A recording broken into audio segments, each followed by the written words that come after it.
All right. What up? I'm me. Welcome to here. We're doing interviews in which I mostly ask people questions that I think I know what the answer is going to be so that they can tell me the answer. And sometimes the answer's opposite and I learn something. But I'm also trying to get at like the things behind RP, even apparently from yesterday, the technical side of RP that I don't really think about, but I do think about, but I don't really say I think anyway. So all these ideas, these like big things that everyone's doing, but no one's really thinking about how can we make them better? How can I make them better? How can I be better?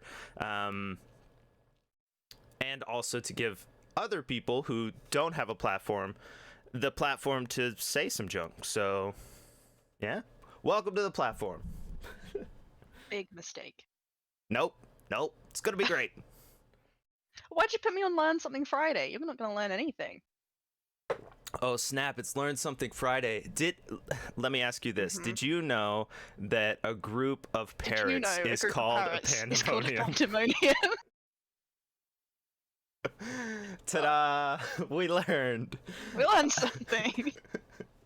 Now everyone can go home if they want to and say, hey, guess what? I learned this. It's Learn Something Friday. Other than that, um, the basic stuff, the stuff that I guess I know because I've asked you a ton of questions, but other people might know or might not know. Sorry.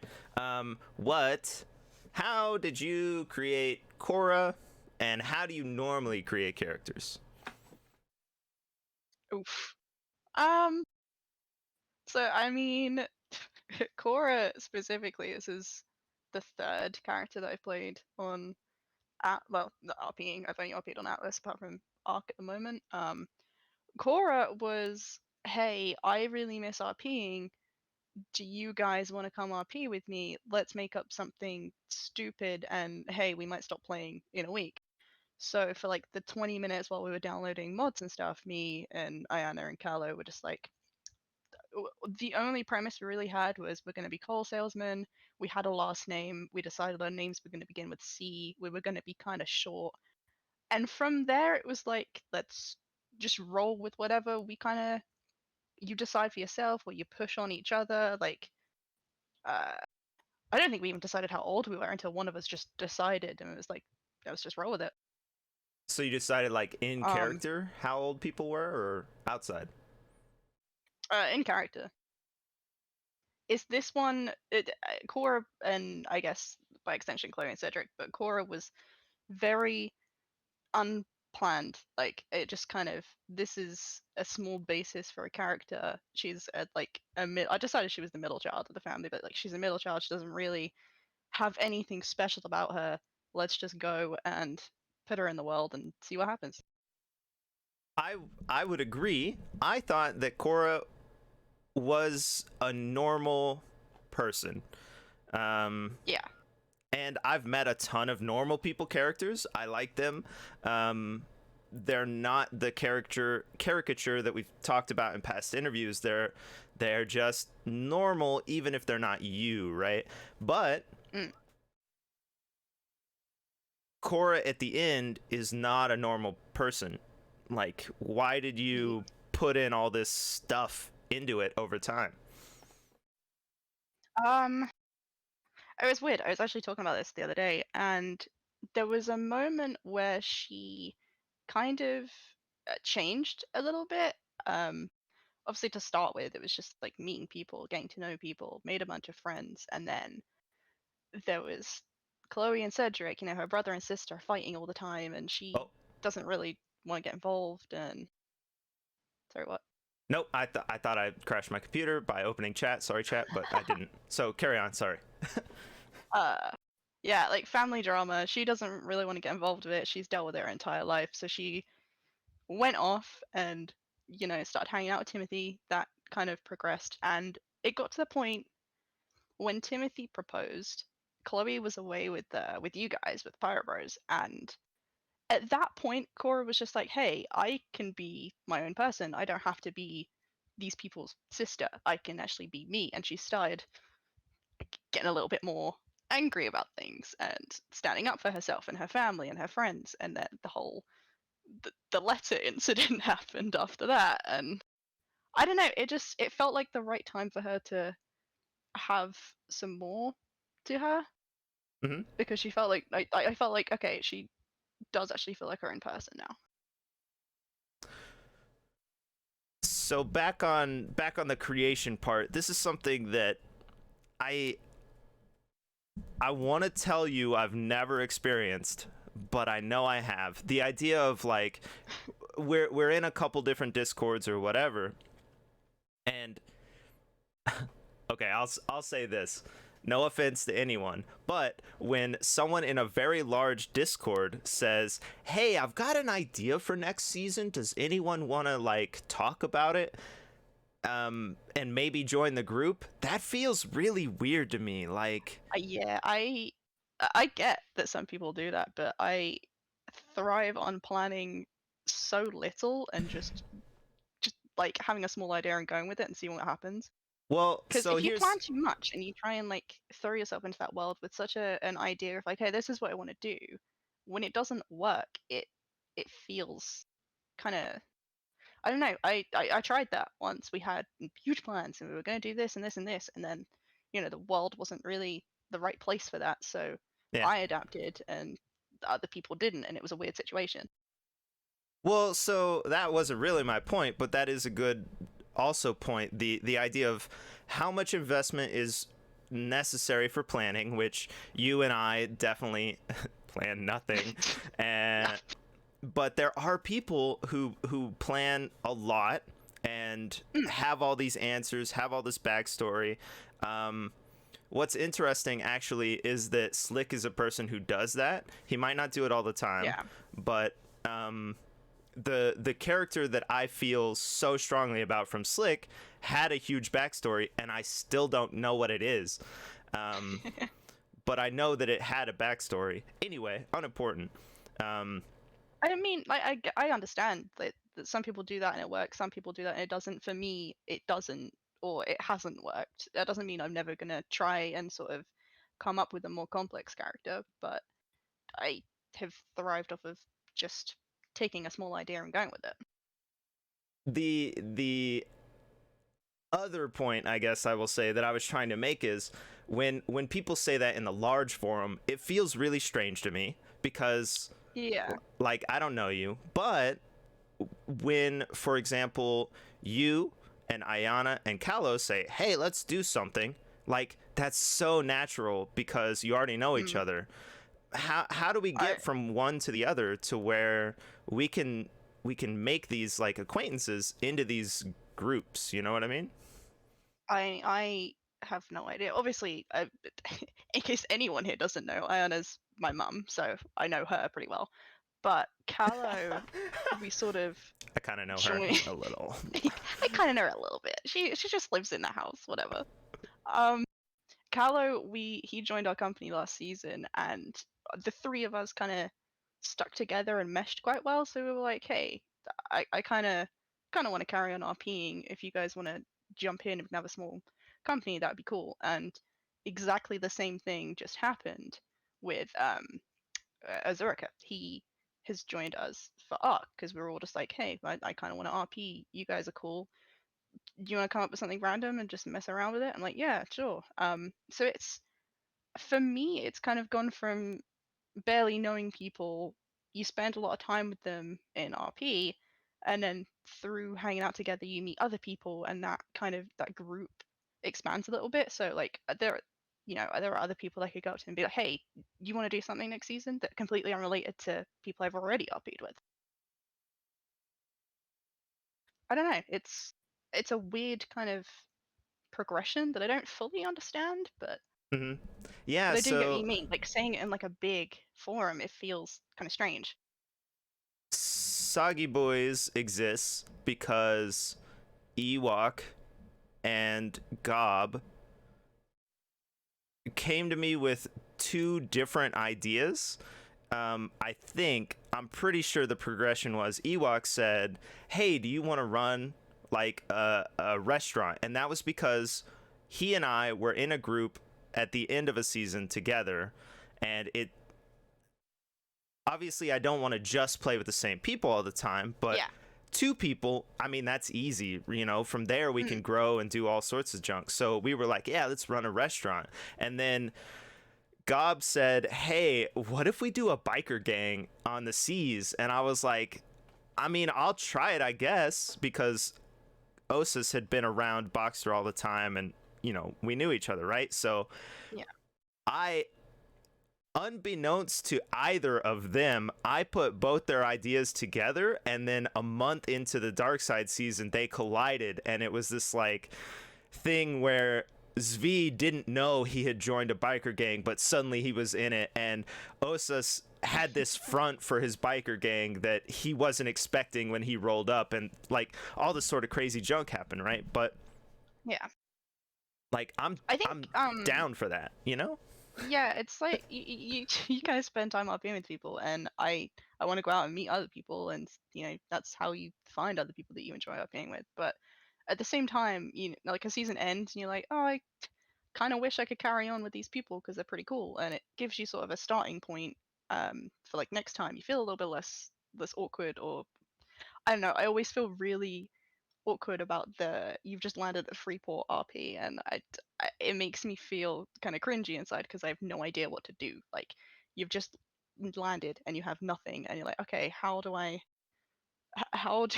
put my character into that situation and make it make Well, sense? So with it like other people around to start with, it feels a little bit more natural, I is. guess. Do you think that's our fault? Because I obviously feel the same thing, but that's because when I start a character, I'm like, he's gonna sound bad and he's gonna do poetry, and I haven't thought about the Freeport. I haven't done any backstory. I haven't done any of that junk, right? But if I did Yeah. 5 minutes of, oh well, like Shrimp said, she improv'd it, but she actually thought about it and gave a reason. Someone hit me over the head. I woke up there robbed, whatever. I mean, she had a backstory for the Freeport that I never had, so Yeah, I mean, I guess the extent of our backstory was we were sailing across to find more coal to mine, and oh no, there was a storm, that kind of typical thing. But like, it didn't hit me until I'm creating my character, and I'm like, oh yeah, I'm gonna wake up naked at the Freeport. This is gonna have to think of something to say to anyone because there's always someone around. yeah. Specifically, Keeble this time. I can't Oh, believe we ran nice. into him at the Freeport. That was crazy. That's good. I also ran into him at the Freeport, so if you're looking for people, go to the Freeport. If you've Yep. tried a bunch of random ports that you think should have people, and just stay there. Oh, okay. Here's another idea that I want to get your viewpoint on. You invest a lot of time into. Okay, let me scratch that. You invest a lot of time into Atlas and RP or Just art say it, in I'm a this. nerd. You're a nerd and you invest time, but my point here is that I would say, because you have this scope of time, right? Like this, it's not 2 hours after you work. You know, you're investing more time than just, here's a little bit of free time, or I'll log in for 30 minutes and gather some junk. Like, you're investing for longer, right? So Yeah. do you think you play with a more broad scope so that the things we've talked about, like waiting after you shoot a flare instead of just saying, oh, no one's here, and leaving, do you think that those come from your broader scope of time and stuff? Oh, absolutely. Because I know a lot of people will just be like, you know, a lot of people don't have that time, and they want to cram as much in a 2 hour session as they can. Whereas I will apparently sail over to Sub Rosa and spend 7 hours talking to everyone that comes in, and it doesn't get old because I know I have an entire day in front of me tomorrow. Yeah, So that's true. how I got to meet so many people and learn so many people's stories and things like that, and it's crazy. So I think, so many thoughts. I think a lot of thoughts. Good job. I'm doing it. Is there any way that those people who are getting on for 30 minutes, or do you have any tips for those people who are spending less time to help them understand in a broader sense, so that they can have more enjoyable RP, or like, not more realistic, but like No, I get what you're trying to say. Yeah. I don't know. Being part of a bigger company for starters is probably super helpful, because then there's more chance of people being around, or people coming and visiting you guys. And um, I know I'm not saying it's a bad thing, but a lot of people enjoy the game mechanics, and then they don't get to meet so many people. Like, oh, I'll log in and go ship the damned hunting for an hour or whatever, and then suddenly they need to go to sleep, and they don't get the same like, they feel like they're not enjoying it. I've talked to people that kind of feel that way, and it's like, well, maybe tomorrow just like log in, go sail to a trading company, go meet some people, see what happens, like go with whatever happens there, and then like don't sail your ship home, sleep on your ship at someone else's port. Just enjoy what time you have that like sort of extra bit of patience. And I don't know. Okay, I actually thought of something. Um, and I'll use GTA as an example, because hey, we all play a ton of different games. This isn't Mhm. just Atlas, even though I have Atlas Yeah. pulled up or whatever, or in GTA, I made a very brief server where we were messing around, trying to see if we could get enough interest to play and all that junk. But during it, I played a cop character and Slick played a cop character, and we got into the car and we were driving around a bunch. And then he said, okay, let's go back to, I think it's called Mission Row. I don't actually know, because I don't know any landmarks, right? Because I don't play GTA. And we started to go there, and I did not put it into the GPS, and he said, do you want me to mark it? And I said no. And then we drove there, and he berated me the entire time for going all sorts of the wrong ways and stuff. But we didn't take the perfect path, and we got RP out of it. And I think that's something that people should do. For example, if you go to kill ships of the dead, you can obviously see where they all are. But if you don't take the perfect path and you go closer to islands, or you go through the routes that other people take, you might run into people on the sea as well. But the Yeah. Navy will... I'm not saying they'll be there, but I am saying you might smell them from a distance. So you got to kind of balance how much you're interested in RP versus the smelliness of the Navy. Exactly. Yeah. No, I do agree, because there's like, you don't know who you're gonna run into when you're doing stuff like that, and that's how you, I don't know, in the case of Atlas, get pirated and meet pirates, or you run into random traders and see what they sell and go visit them sometime. And Hmm. there's always more than whatever you plan to do in a day. The amount of times I like sort of logged on and was like, okay, I want to do this, this, and this today, and I wouldn't do a single thing of them. Like, other things would happen. Um, I've been told by a couple people that one of their favorite things about RPing with me is that I just go along with anything. Hmm. So I could wake up with the plan of, okay, I want to make a bunch of cannibals, and I want to go visit this person, and then Timothy will wake up and say, hey, do you want to go do this? I'm like, hell yeah. Yeah. Okay. So, do you have any ideas or tips or anything for people who, I'm getting on for 2 hours and I want to push this specific story, and someone else says, hey, I want to go do some maps.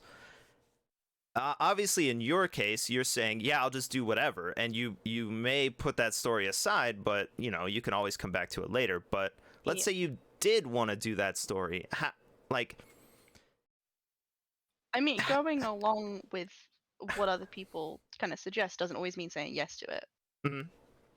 So, like, yeah, someone may wake up and be like, "Hey, do you want to go do maps?" And going along with it can still be saying, "No, I want to go visit someone," or whatever you were planning on doing. Yeah, I can we think do it, them both kind of thing? yeah, Maybe. that's always an option. I don't know. I guess I don't plan anything. I just kind of go with it, Have and you it's then trying to react to those situations with whatever my character would want to do. So, yeah, when Timothy lost his memory and people were like, "Oh, should we go to the museum?" I'm like, "Well, hang on. I actually want to search the Okay. island first because that's what my character would do." Right. Okay. So that situation was a lot like the Murphy's Missing situation, right? Where Mm, we all, like, literally all of us said, "Hey, we understand the game mechanics and we're ignoring this because we know the game." And you were saying, mm. "Here's how my character's reacting. Look at the situation again." Um at Yeah, I what mean, me as a Yeah. person, I knew that the guy who played Timothy had gone to sleep because it was super late. I wanted to go to the museum, but at the same time, I'm Cora would want to find him. So Mhm. it's not saying that like I didn't enjoy looking for him. Like I definitely did, and it was a very different path because I was used to just messing around and having fun, and that kind of took a serious turn. But it's trying to do it in a way that's enjoyable for you and realistic to your character because you can't just throw you like development out the window because you want to go do something. Yeah.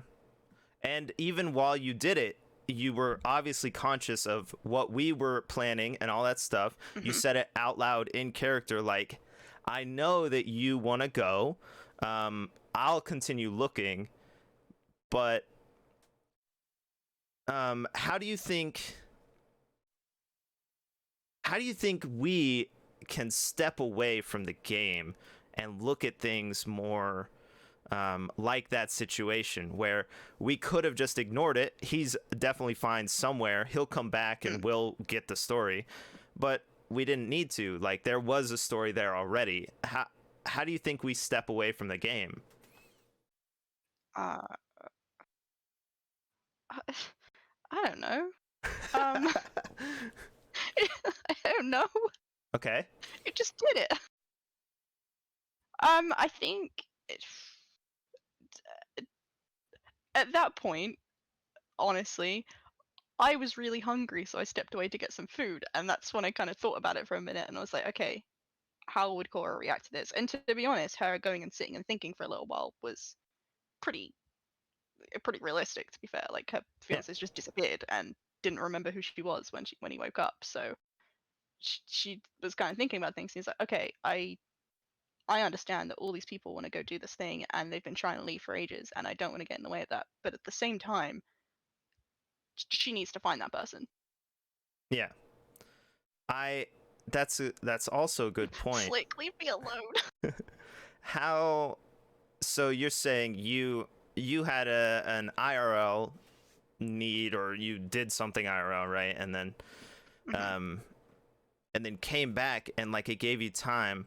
That's something that I think a lot of people don't do also. We sit down, we play for the amount of time that we're going to play, and Yeah.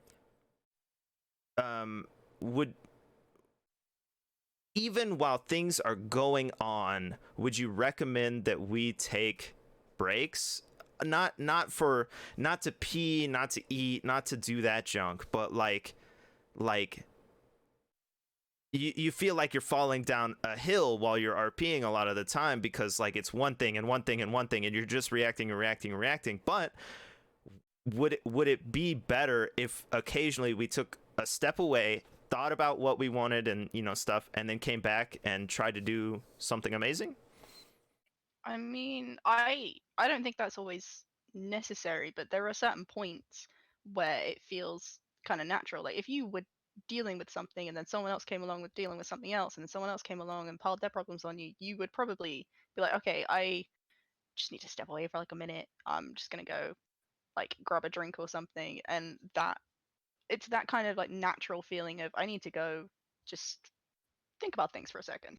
Hmm. And I don't know, I don't do it often, and but there are certain points in time where I did, and it kind of made sense, and it gave me that time to be like, okay, well, this is how I would deal with it, but how would Cora deal with it?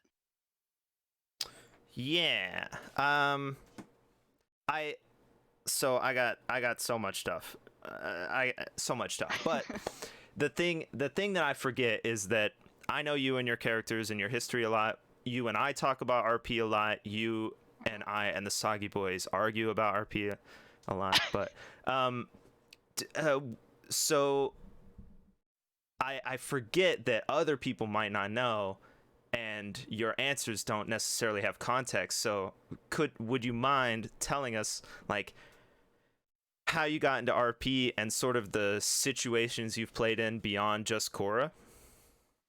Sure. I started RPing about a year and a half ago. My mum played on Dark Side. I got back from university and I was like, this seems kind of cool. I'll join. So I joined the Navy in 4.0 for Dark Side.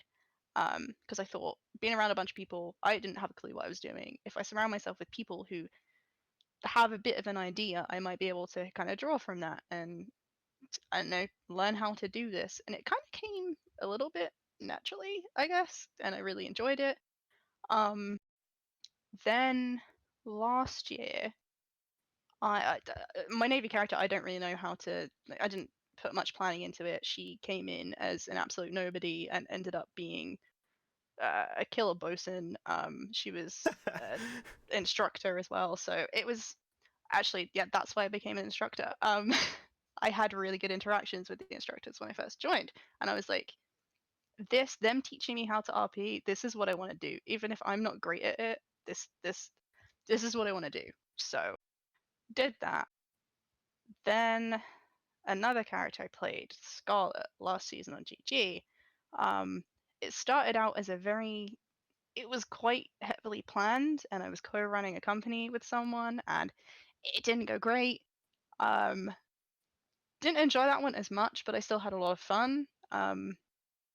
And it led me uh, to meet quite a few people that I really enjoy appearing with at the moment.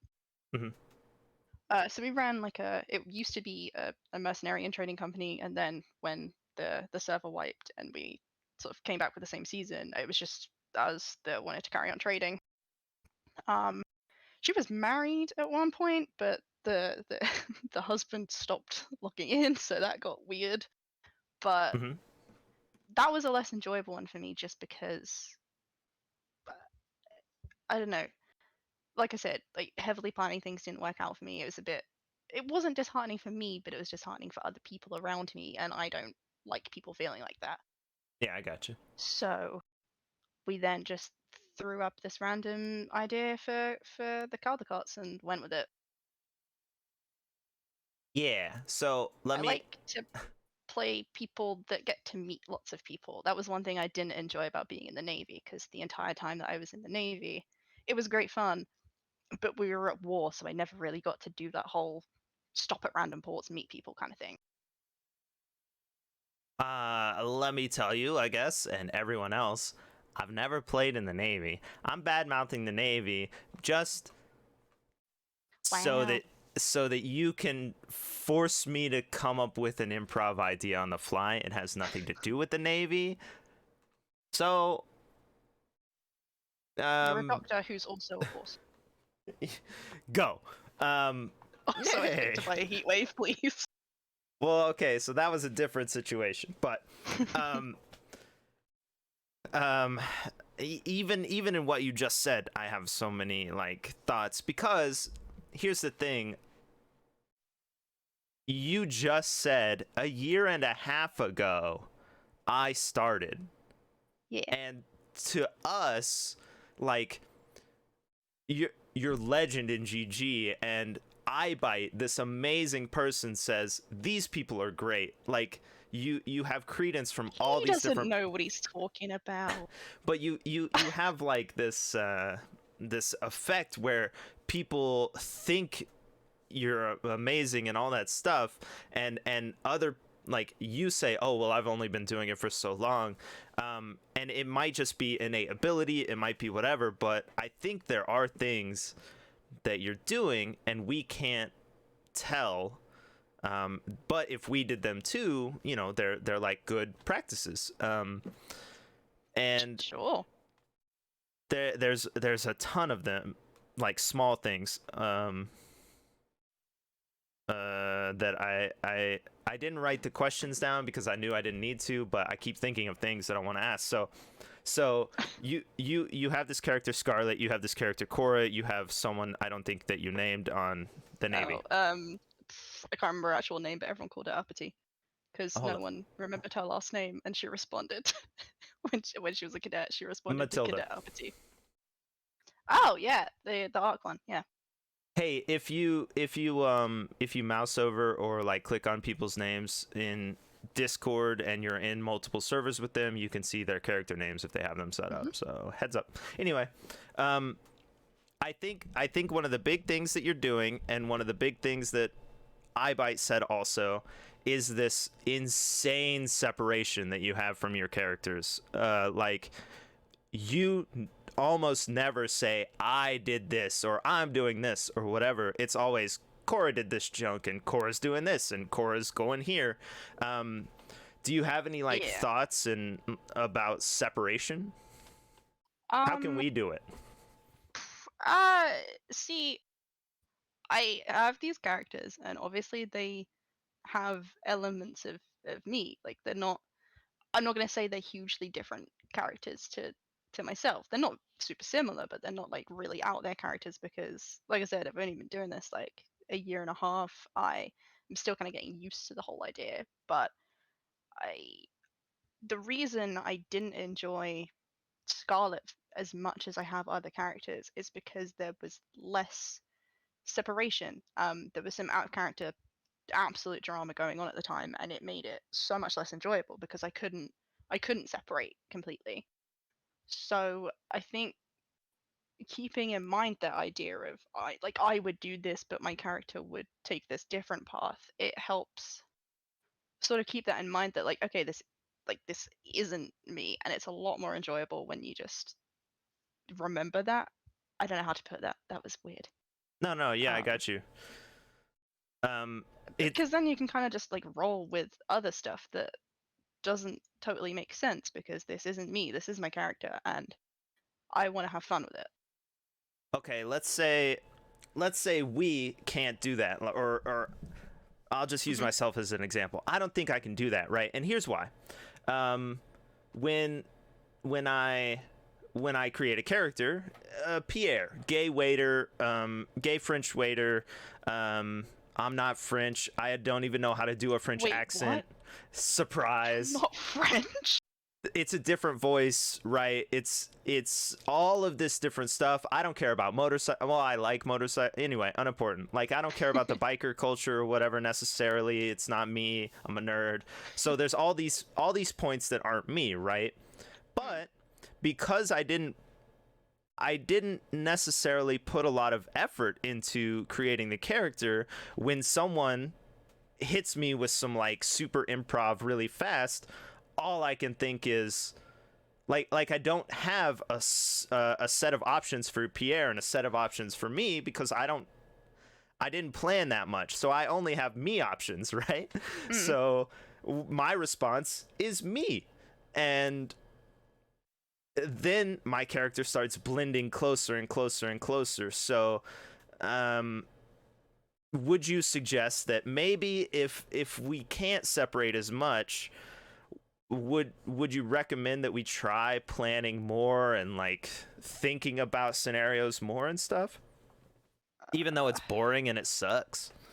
Yeah, I don't know. I I think I actively think about it more because I'm really bad at voices and accents and much portrayed when when we all decided to pretend to be different people when we were pretending to be Endless Scream, and me, and like we just sailed around. And I put on some absolutely awful New Zealand accent, but because I can't do that kind of voice difference or like not very well, I think I actively think about it a lot more. Hmm. Sort of like this isn't me. I have to sort of react in a different way that maybe I would, and it doesn't always happen. I will react kind of similarly to how I would react sometimes, as pretty heavily seen at the moment in Arc. Again, it was a really tiny idea. We all jumped in a Discord call for like 20 minutes and we're like, let's be trainee paleontologists that don't know what any of the dinosaurs are called. But I definitely react more like myself at times in that one, because when people are mean, I punch them a little bit. Nice. I'm not saying I'm a violent person, but it's that sort of just like, hey, shut up. Yeah. This is an idea. I wouldn't say I'm always good at that, but I try and think about it more because those characters sound like me, so it's a little bit more difficult, I guess. I don't know. There's something people say, like when they have different voices for different characters, it's easier to separate them, and I can't do that, so I think I try and actively think about it more. This may shock some people, but I'm constantly coming up with ideas and like possibilities, and then I sort of throw them away really, really fast. Surprise. But do you think it would be interesting and a good exercise? Because as we've learned, practice and practice and practice is good for us. Do you think it would be a good exercise to make a company where anyone can come and join, and the idea is that your character is the opposite of you, so that we can practice this separation? So, like, everybody in there, when they react to something, they're reacting as far away from what they would normally react as possible. Do you think even a week of throwaway characters would be worth it to people like that? I mean, maybe. Personally, when I'm thinking about that, I would be so conflicted about how to actually make my character, because like I could be super nice because I'm like me as a person or sarcastic all the time, so I can make a really nice character. But I'm also quite like kind to people in real life, so should I make a really horrible character? And I'm like, well, no, because I'm kind of horrible to people sometimes, and I'd get really confused. And the only polar opposite, I guess, would either be someone super self-righteous, which I would struggle to do, or like a hardcore pirate, which again I would struggle to do. Yeah.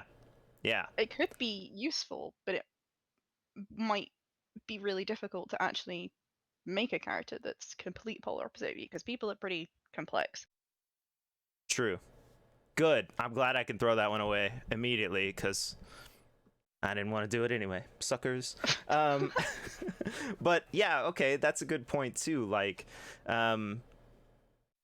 in that scenario, I didn't plan anything. Again, it's only one thing in the character, complete opposite from my real life, right? So that's a good point. I think what I've learned is, me personally, I need to step away more often, and that I need to put more thought into realistic possibilities, instead of, if I hold this event and these people come, will they fight? Will they talk? Will they whatever? Instead of that, it's, if I hold this event, how can my character be a better hostess, a better steward, a better whatever, you know? So I think that's what I've learned. But I'm gonna let you in on a little secret. I don't think very much. It's hard to explain. It kind of just happens, and I don't right. think about thinking. I don't know. I guess comes from studying drama and stuff, and you just kind of get given a script or a character and just go with it, and you don't have time to think about it, and you have to react to things really quickly, because otherwise your teachers are going to yell at you and stuff like that. And I guess I kind of just learnt that quick reaction to stuff. Right. Well, so what I'm saying is, like, and it's what I told Gob. Any of you could hand me any character, and I can do it. Like, I think personally, I think I could find the right reactions and I could do all that junk. But in doing these interviews, there are people who are not only doing that, like you, like iBite, like Telescope, like IT. Stop comparing me to these good people. So you're not only doing what I'm doing, but you have this separation. For example, you have this ability to plan, not plan, but you have this scope of realization, like neuro. You all have these other abilities, right? So even if some of them can't take any character and just react appropriately, they do have skills that make them great in multiple RP situations. So sure, you don't plan and you don't think, just like I don't plan and I don't think, but you have these skills and this ability that maybe I don't have.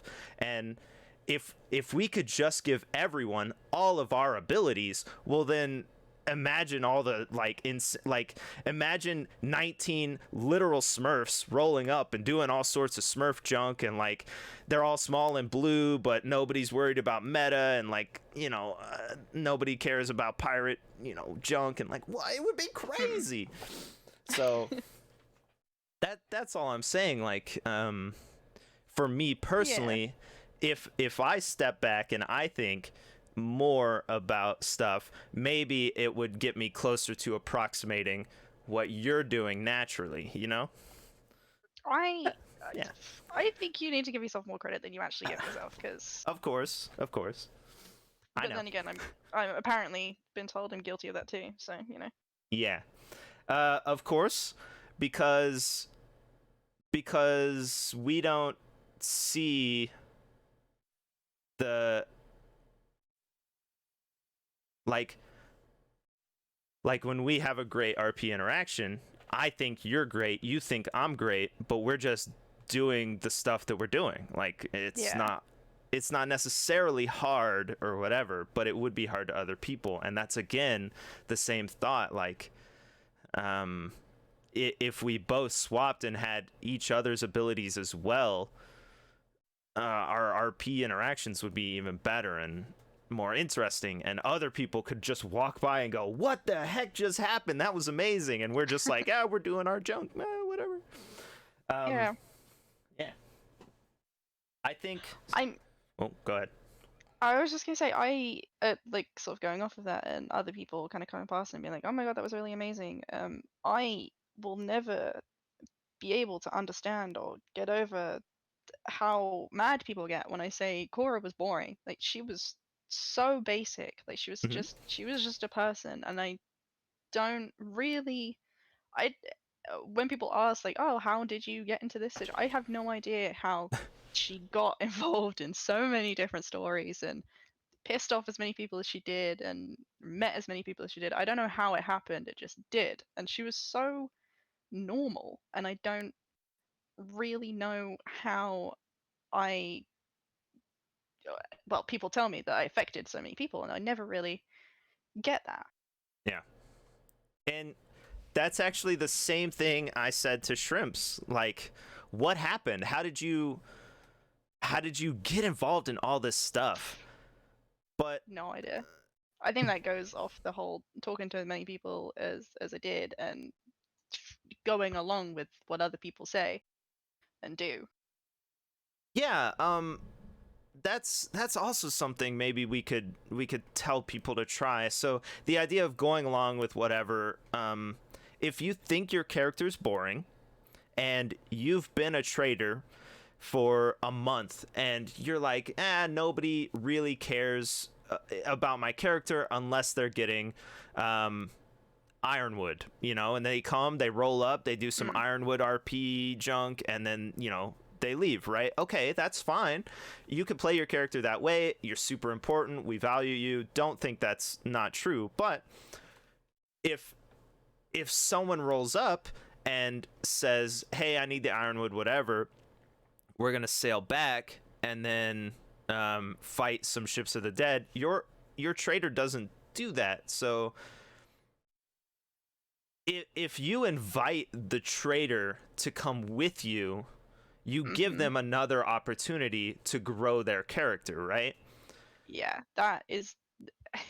So the character I didn't enjoy as much, and I mean this one to an extent as well, but when we were running the Mariners League with Scarlet, we met some random people on the seas, and they were like, "Oh, we have this really difficult map. Do you guys want to come help us?" We're like, "Yeah, sure. It's we just met you, but whatever."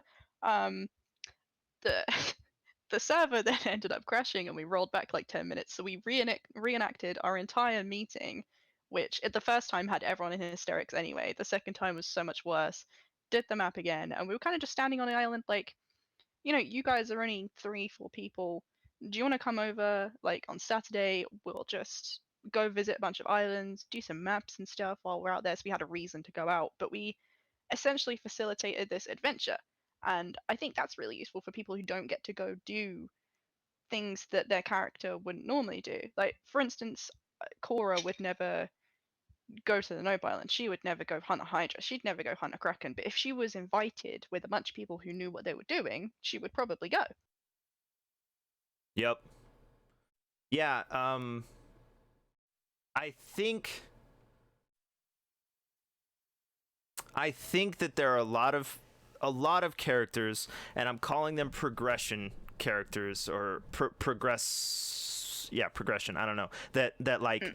they they they don't just push the whole story of the company. They like swirl and they pull in like random people.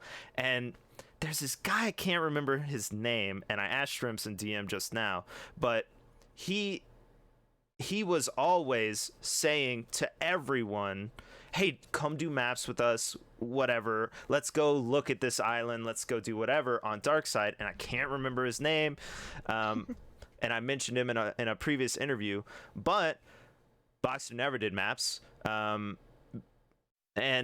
I went with them a couple times, and it wasn't for me. It didn't Yeah. matter to me at all. But Boxster and Croc's kids all went out and did some map junk with this guy, and he was like, he was just offering all these opportunities all the time. And like I'm not, I don't even think about that stuff. So I think that character, Mm.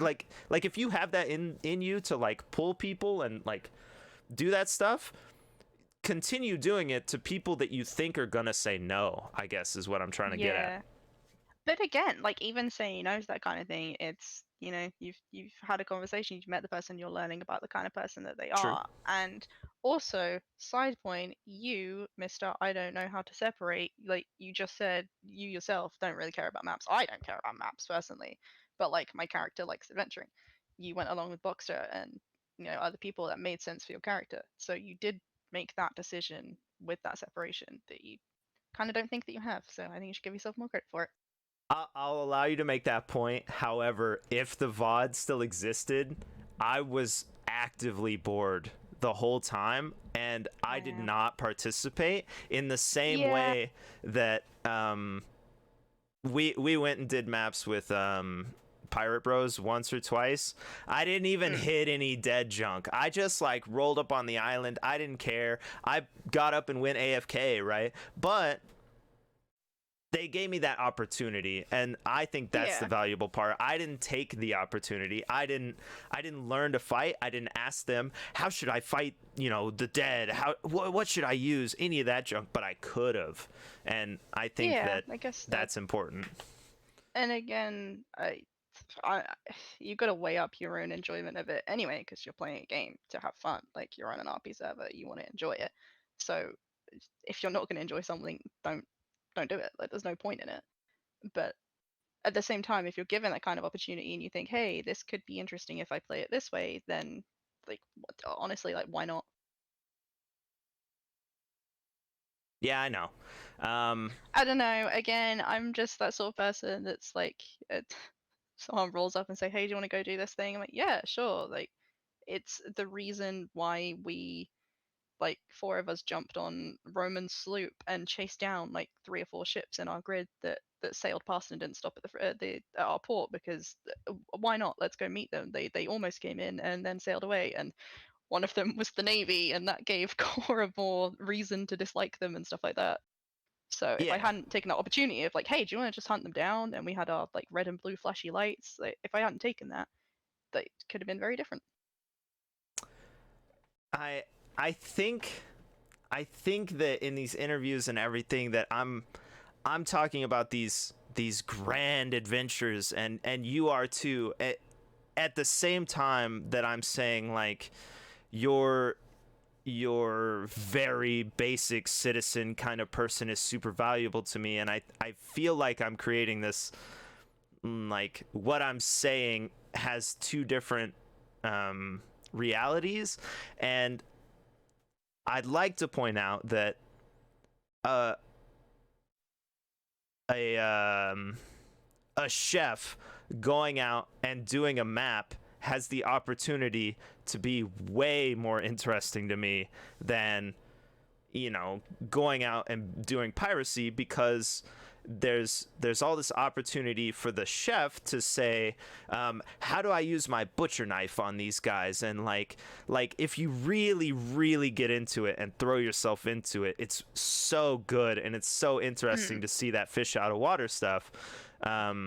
So I just want to make that point. Like, I'm not saying these grand adventures are amazing and these grand huge characters are amazing, and also the little guy is also amazing. That's not what I'm saying. I'm saying even the little guy doing one step beyond the little guy stuff can have this amazing experience. I just want to throw that out. There was so many times where like I decided that Cora wasn't going to use guns because like it's too easy. Like you can just kill stuff, and like how you limit yourself to just wearing common stuff because what's the point in having nice things?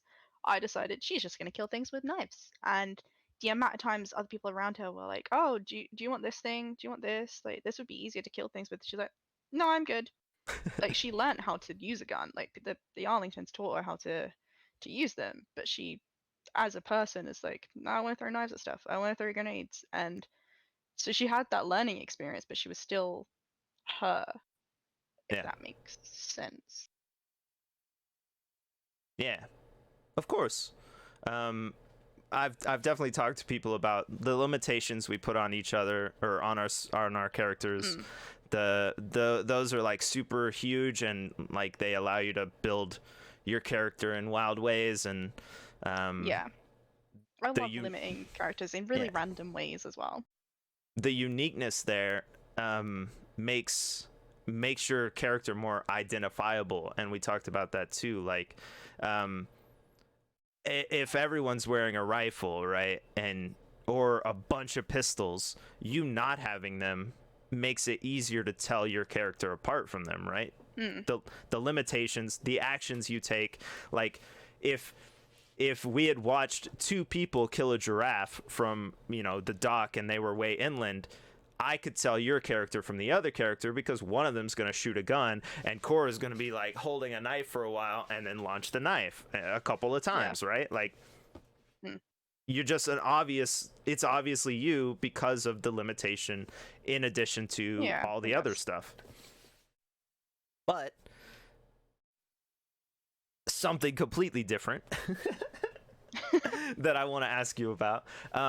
You have been Navy and you've been merchant or whatever, and you've been very limited trader, and you've probably been pirated and talked to a lot of pirates a lot of times. Shockingly less than I had hoped, but yeah. Sure.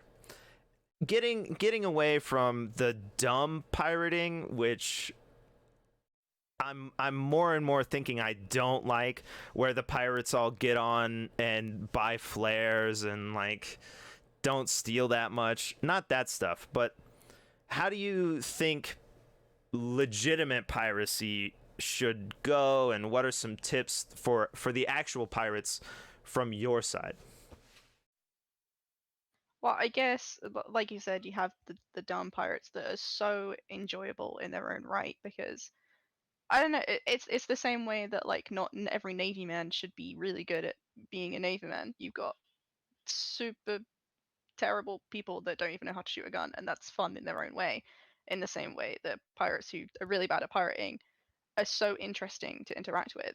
But when it comes to like actually getting pirated, it's that balance between being intimidating and just being a dick. Like you can be intimidating and scary and it still be an enjoyable RP experience, or you can just jump on someone's ship, say, "Hey, give me all your stuff, take it," and then sail away.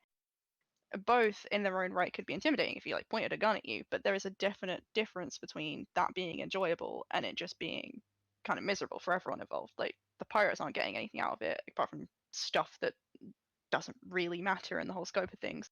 You're not getting anything out of it because you've just been stopped and someone jumped on your ship and gave you minimal RP and then sailed away. Okay.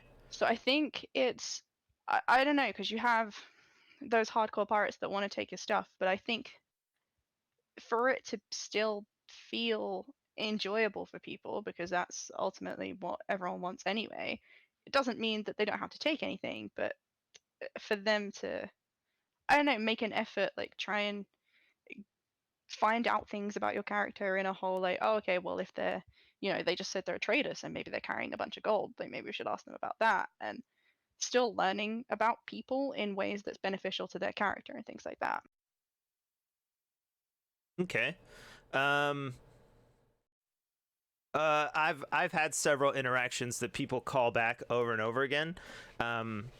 The thing where I locked pirates in your ship or whatever, I've done that before, and I've seen other people do that, right?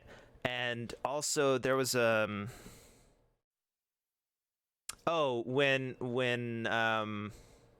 when you and I and Chloe were pirated, um and they had like that all new brig or whatever, and they were doing junk, that they all had the same uniform of metal or Yeah. whatever and all that junk, right? We were even in character making fun of them, right? But I offered them paint.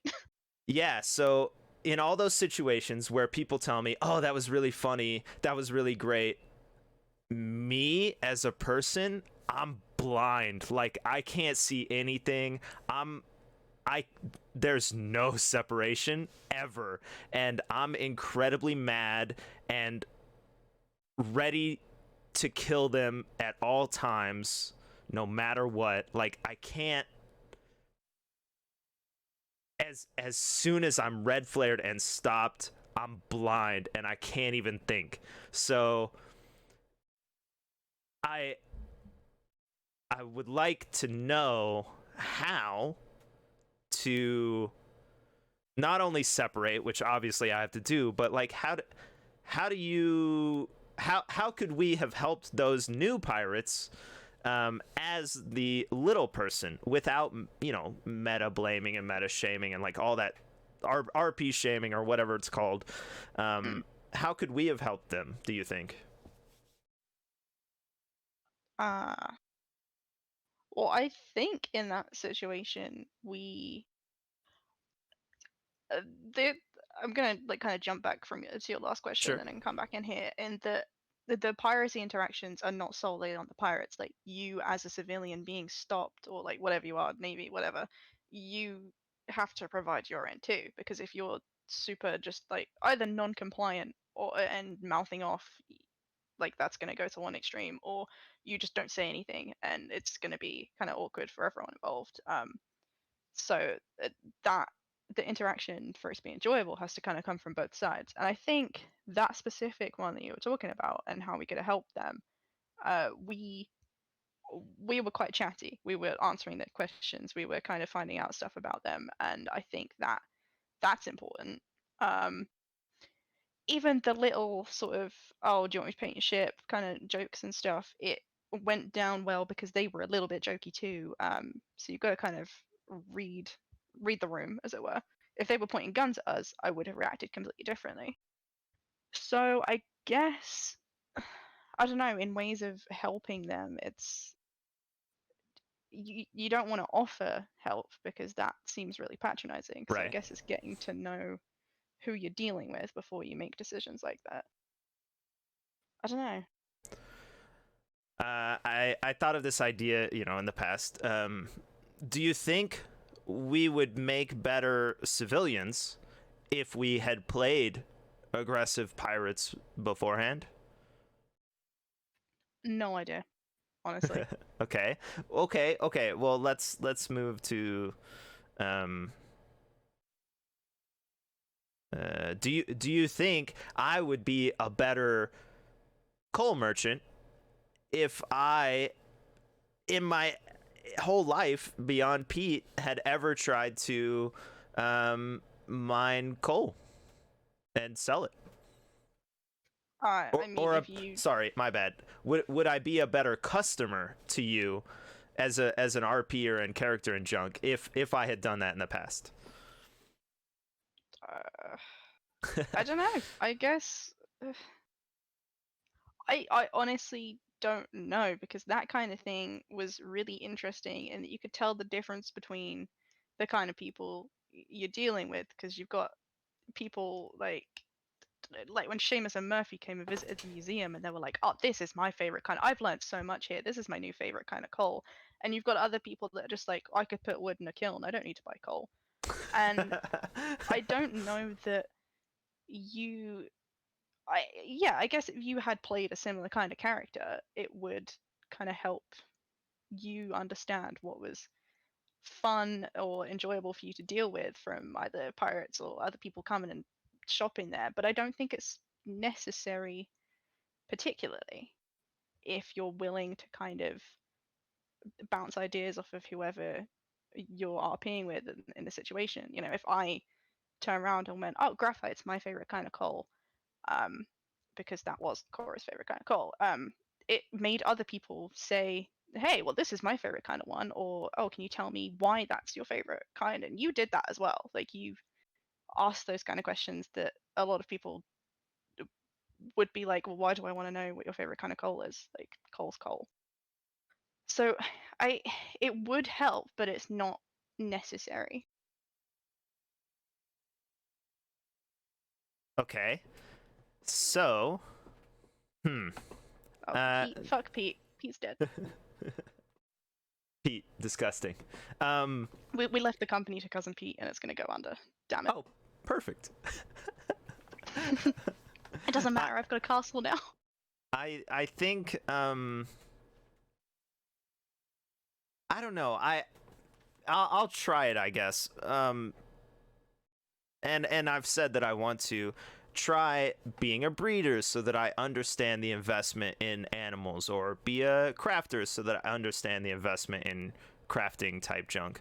I guess I'm asking people, is it worth it? And they're like, I don't know, so I'll just try it myself. You know what I mean?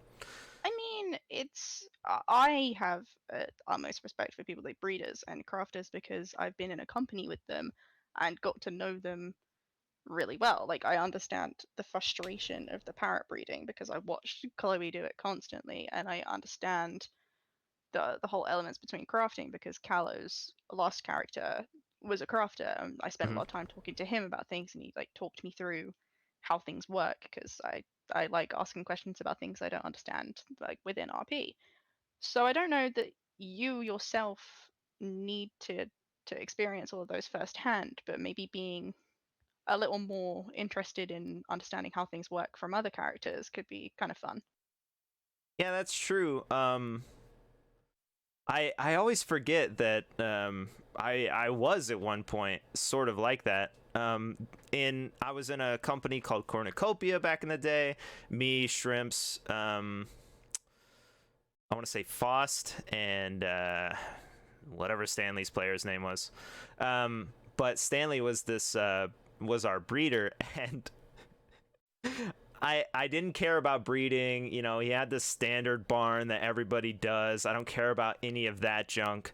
But sometimes I would walk past the barn and hear screaming, like literal screaming, and open the Yep. door, and he was inside, like running in circles around the place, just screaming like, oh god, it's all ruined, like this is terrible, like whatever. And that thing got me more interested in breeding than anything else, than anyone Yeah. else, because then I walked in and I was like, what are you doing? And he was like, oh, this is bad or whatever. And from there I would ask, like, why, what's happening? And he would talk about like having to take them on walks and junk, which I didn't know, and like having to give them hugs or something, which I didn't know, and like all sorts of junk that, like, I honestly sort of thought it was fake, because I thought he was making it up, because he was so hammy about the other stuff and so dramatic, and then come to find out it's real and he has to do it in the game. But I knew then, like, all of that, like, really over the top stuff got me really interested in it beyond anyone else. Yeah. Like I learned when Ayana's last character, Gracie, she was breeding bears, and the absolute frustration you'd hear from the bear brothel. Yeah, it was a bear brothel. When she had like a mutation in the line, and she'd be like, "Oh, all these bears are ruined. They're all mutants." And I'm like, "Oh, is that a thing?" And she's like, "Yeah, no, like come look at this. Like this is a different color. That means he's no good. It's not a clean line anymore." And I mean, even then, and with the parrots, she include me in the, as depressing as it sounds, the culling process. So you kind of understand that, yeah, not every animal that pops out is a good one. So Yeah. you know, it you kind of understand that a little bit more, and watching Chloe shoot parrots because that one's an ugly color, and I'm like, oh, okay, are we looking for certain colors? But yeah, we're looking for this, and I'd bring home monkeys that would had cool colors on it, and be like, is this useful to you? And she'd be like, yeah, no, I can use that, thanks. I I think that there's a lot of people and a lot of interactions where, again, they're giving us opportunities and they don't even know.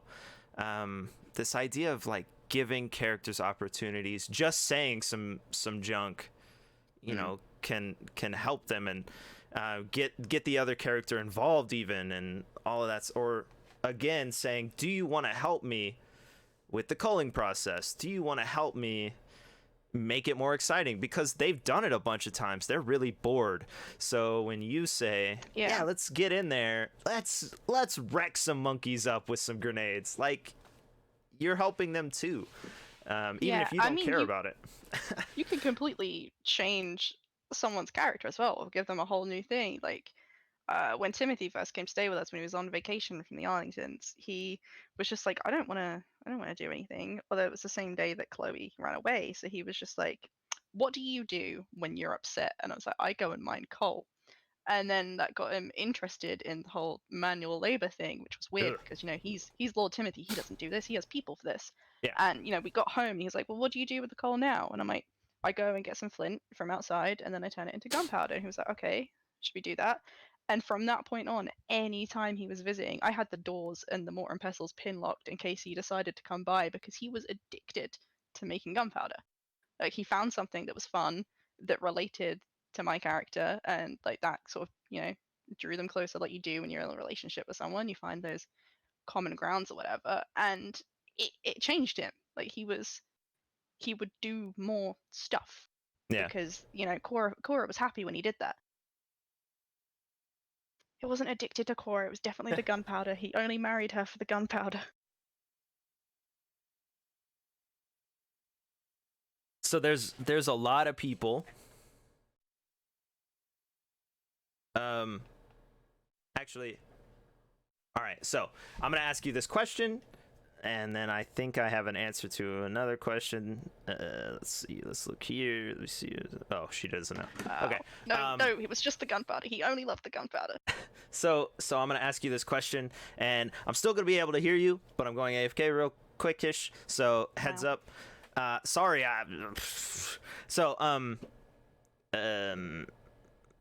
Spoiler alert, I gotta pee. And I had a bunch of tea. Anyway, it's unimportant. So I have done, and I think a lot of people think and hear relationship RP, and they're like, ugh, disgusting. Because there's all sorts of connotations from it, and like it gets weird, and like it's difficult, and like it requires all of this thought and stuff, and I, having thought I will never ever do that, did it, and it was weird, and it required Hmm. a lot of like. I guess it required a lot of separation. Like, obviously, I'm not in love with the other person, but my character is. So how do I show that and all of that stuff? What are your thoughts, I guess, on relationship RP, and do you have any tips for the rest of us? Because even when I did it, it was freaking weird, personally. Um, so somehow, as much as I sit here and like, I don't like when people are really heavy-handed about the relationship RP and they shove it down other people's throats and like, oh look, we're in a relationship. Uh, 3 out of the 4 characters that I've played have been in a relation. Actually, they've all been married. The the one in the Navy was kind of like a, oh, we might die tomorrow, let's get married kind of thing. Um, the second one, he didn't log in very much after like a few weeks of the server, which was fine, but it got a bit weird. Um, with Cora, I didn't want to be in a relationship. I didn't want her to have a relationship. But the weirdness of her and Timothy was too much fun, and it made sense for her as a character to, like I explained before, like she felt like she was actually her own person and not just that middle child that has to deal with the family drama. So having that person that made her feel that way, obviously she was kind of drawn to that. And I know Timothy had his own weird reasons for wanting to be around Cora. God knows why. She was boring, but I it's the the separation obviously is important, but it kind of feels natural to me because I don't really know why. The most annoying part is when other people assume that there's something going on out of character, and it's like, no, we're their characters, we're not together. And I suppose that's carrying on over into Arc because we're all RPing together, and the constant, oh, get a room, you two, and it's like, no, these characters aren't in a relationship. Don't push that right now. Yeah. Okay. So that's a thing I definitely want to call out. Um. So the like Chloe Samson relationship wasn't what I meant. Like, I've done a full like get to know Yeah. someone, fall in love, all that junk in the past, right? Hmm. Um. But why the heck does everyone push the relationship junk to literally everyone, innuendo all the time? Like, why do you think that is so aggressively prevalent? I don't know. I think it's that whole like I'm shocking. This might come as a huge shock to people. I'm very sarcastic, and so was Cora. So she was kind of mean to a lot of people. She got away with so much more than she should have, especially Mm-hmm. talking to important pirates in the way that she did, like Danger, Timothy, Hugo. They should have shot her. If they were more aggressive, she would have been dead. But it was seeing that kind of like they're kind of mean to each other, but they clearly care about each other. Um, that's sort of a typical, oh, well, they're going to end up in a relationship. And in this case, it did. In other cases, maybe I'm just your friend. Like I was kind of mean to Samson, but I cared about Samson as well. That didn't mean that Cora wanted to be with Samson. Right. Mostly because Clampson was too much fun to say, and I don't know what Cora and Samson would go by. But anyway, it's stop doing it. Stop saying, I just stop assuming that relationships are going to happen because it one makes it weird when it doesn't happen because it Mm-hmm. everyone assumes and they're not together. And then on the other end of the spectrum, if they do end up together, everyone the the most annoying part of the whole Dorothy thing was the constant, when's the wedding, when's the wedding. It's like, we haven't even been on a date yet, chill. Yeah. people say But that you like had that from the moment that Cora bought Timothy's hat as like a joke, and like Cora kind of liked Timothy, wasn't sure if it was going to be a relationship or just friends, and me as a player was like, I don't want to be in a relationship. But from that point onwards, it was just, when's the wedding? And I'm like, oh, stop. yeah, And I yeah, OOC chats help a lot. Although I don't like talking to Azurka. He's a dick. Don't like him. Terrible person. I'm kidding. He's great. yeah. Yeah, don't talk to him. He's terrible.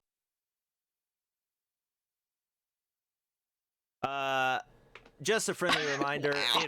if you happen to have Amazon Prime, you get a free Prime sub. Definitely click that link right there and drop it. It could be pretty He is the helpful worst. to your favorite streamer. Definitely drop that sucker right on that guy right there. Anyway, so I think that there's this idea that drama RP is really interesting because that's media junk, right? Like that's the things people watch on TV all the time. That's the things that they pirate on YouTube and other places. They want to watch the whole show and like all of that junk, right? Yeah. But the difference is when you do it in RP, like you're yourself and you're the character, you have your own stuff outside of that character, so it's like difficult and it takes more work and all of that stuff. So Cora and Timothy, perfect relationship, whatever, all that stuff is fine when Samson Perfect relationship. well, no, I meant like I was being sarcastic, I guess. Perfect, this is a thing, whatever. Anyway, Yeah. my point is, in the Samson and Chloe thing, I was open to trying a relationship with a character because I had success in the past, and I thought, whatever. I'll if anything comes up, like it's not a huge deal to me. And I thought when they met that, this would be interesting to see what kind of relationship could develop, right?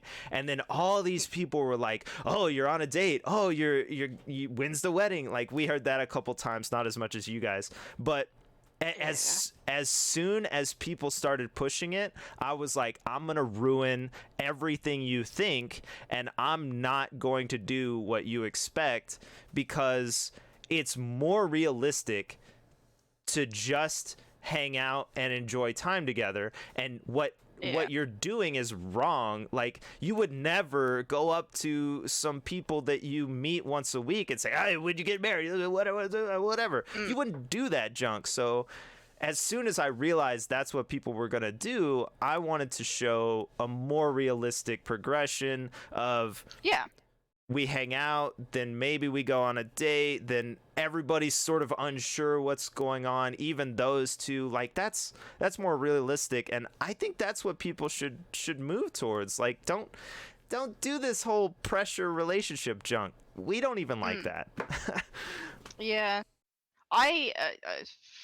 The whole Cora Timothy thing, it's like I said, it started off like a lot of people were pushing it, but it's like, let's just see what happens, whatever. Like from that point, even when everyone was like, when's the wedding, they didn't go on their first date till like a week and a half, 2 weeks later. It was a long sort of thing, and yeah, they did end up getting married in the end, but it's Sure. like it feels a bit rushed in one way, but in another way it felt natural.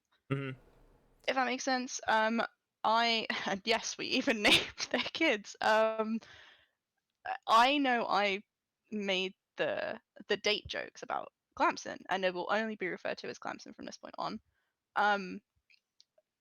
But it made sense personally. Like I decided that made sense for Cora because Chloe's her little sister. She's gonna make those kind of jokes. And then when everyone else started joining in on it, I was like, I feel really bad about this now because I've started this thing that so many people are randomly jumping in on, and it doesn't make sense for them to be jumping in on it.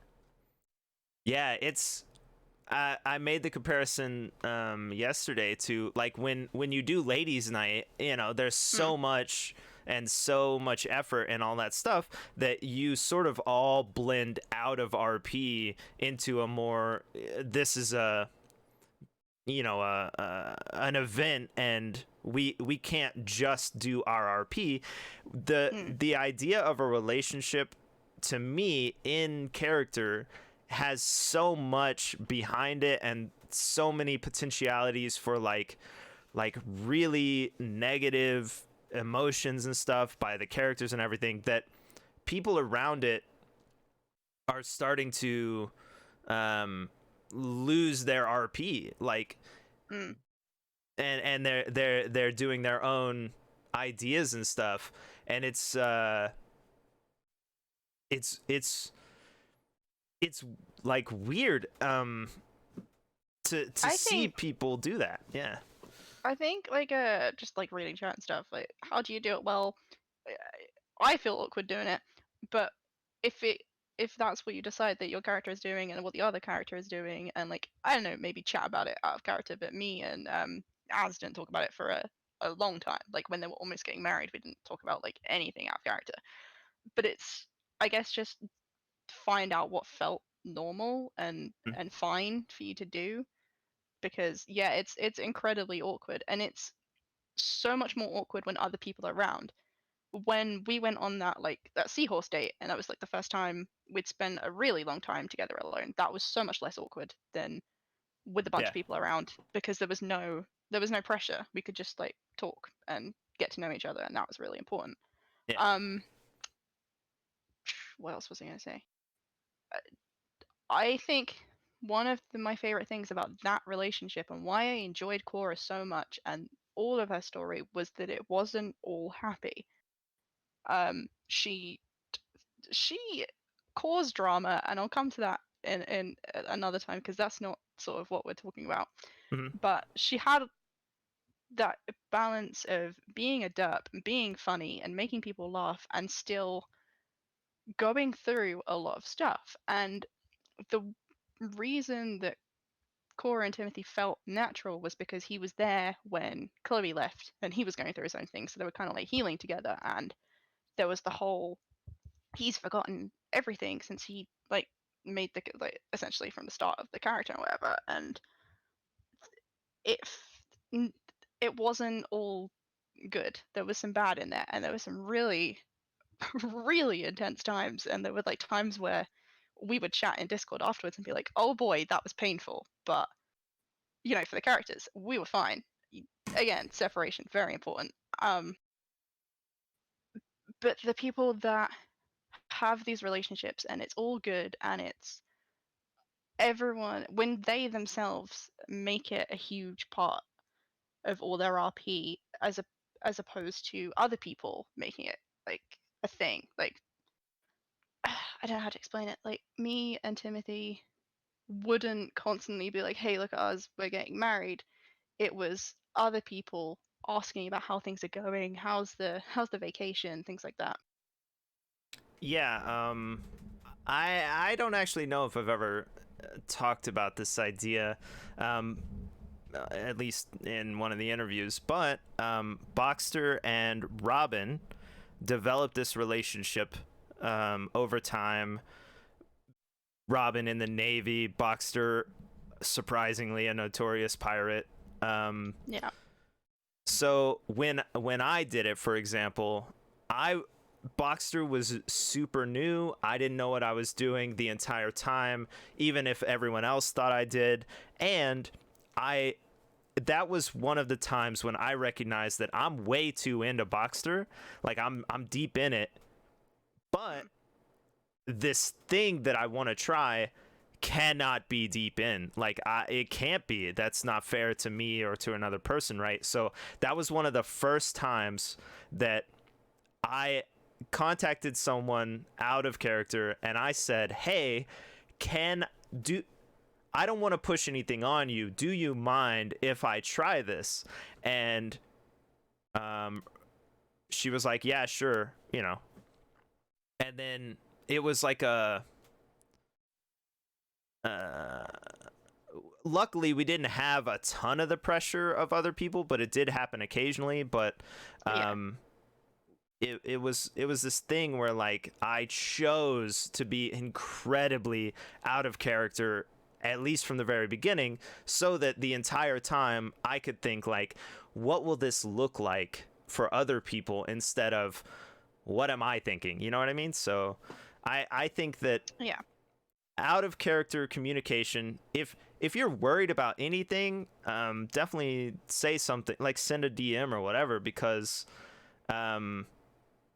that person might be super worried too, or like confused, or not even know it's coming. Like, we're all confused and worried and all that stuff all the time, and we don't want to hurt other people, and we don't want to be hurt. So that's the one tip I can give. Like, if you think you want to try it and you don't know that person, shoot them a message and be like, what's going on? Yeah, I mean, yeah, like what's the worst that can happen? They'd be like, "Oh, I'm not interested." And like, okay, that's fine. Yeah, My character will go down a different path. Like it's super easy. I didn't do it with Ayana because I had trust that she's like a good enough RPer in a lot of situations that it would be okay, you know. I mean, And she's okay-ish, but yeah, sure. and at the same time, I never had any intention to like pursue it or whatever. Like, I never had any intention to put Samson into a spot that was I don't know, weird or whatever. It could have happened, but the only thing that really happened was other people saying junk, and that's Yeah. it, you know. Yeah, no, I agree that whole like deciding. Okay, so I mentioned in character that like the moment that Cora knew that she wanted to be in a relationship with Timothy was when they were being idiots at the tavern, swinging from Hmm. the ceiling, and that was whatever. When that was happening at the time, it came to mind. I was like, oh, I mean, these characters might get to know each other. Something could happen, something could not. At the very least, I'm making a friend right now. Like Cora has made a friend. Hmm. Um, and at no point was I ever very much like Cora's going to pursue a relationship with this character. It was always Cora's going to react to anything that he says, and he's going to react to anything that she says, and who knows where that's going to lead. And Hmm. it was very much the same with tons of characters. I mean, you could argue that the way she acted around, I mean, Samson or Danger, like again, she was very sarcastic and kind of borderline mean to them, but also at the same time caring about them, asking how they were, making sure that she could like help out where she could. And again, those characters could have all gone the same kind of route, but what felt natural was being friends with them. Hmm. Yeah. Yeah. And that doesn't just go for like relationships and stuff, I guess. I mean, at least with my characters, and that's why I think they're all boring, is because I don't want to put myself into important situations, and that you could go down to you did always get motivational Cora. Like, so, Seamus, I'm sorry, Cora was never interested. She was only motivational. You're doing great. um, you did, gosh, Seamus, woo. Um, but yeah, I like the whole Navy letter thing. Out of character, one thing happened, and I was like, I don't like this. I could be mean to the Navy, but then I was like, Cora has no reason to actually stand up and do it. But then, you know, another thing happened, and another thing happened, and they were being mean to her friends, and they were being mean to another group of friends, and they decided to pull up into a port and sail away, and then they decided to steal things from other people. And she was, because I managed to get around and make friends with so many people, and so many of her friends were being affected, it finally reached a point where I was like, it was after the proposal where Cora started feeling like her own person.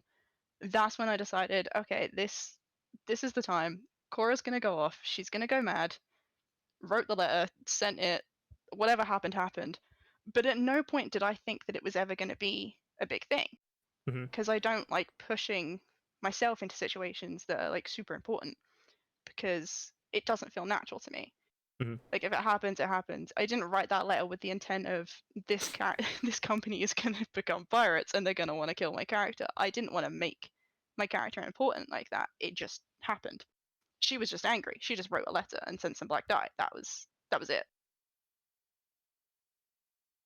Do you But I guess think that could also be down to me not thinking and planning about like, oh, I'm going to do this thing so that maybe this will happen or maybe this will happen. Like you were explaining earlier, like you plan an event and this thing could happen. I guess I don't really think about that. I think about obviously the consequences of the actions, but I don't purposely think, I hope this thing happens and I'm going to push this kind of story or whatever.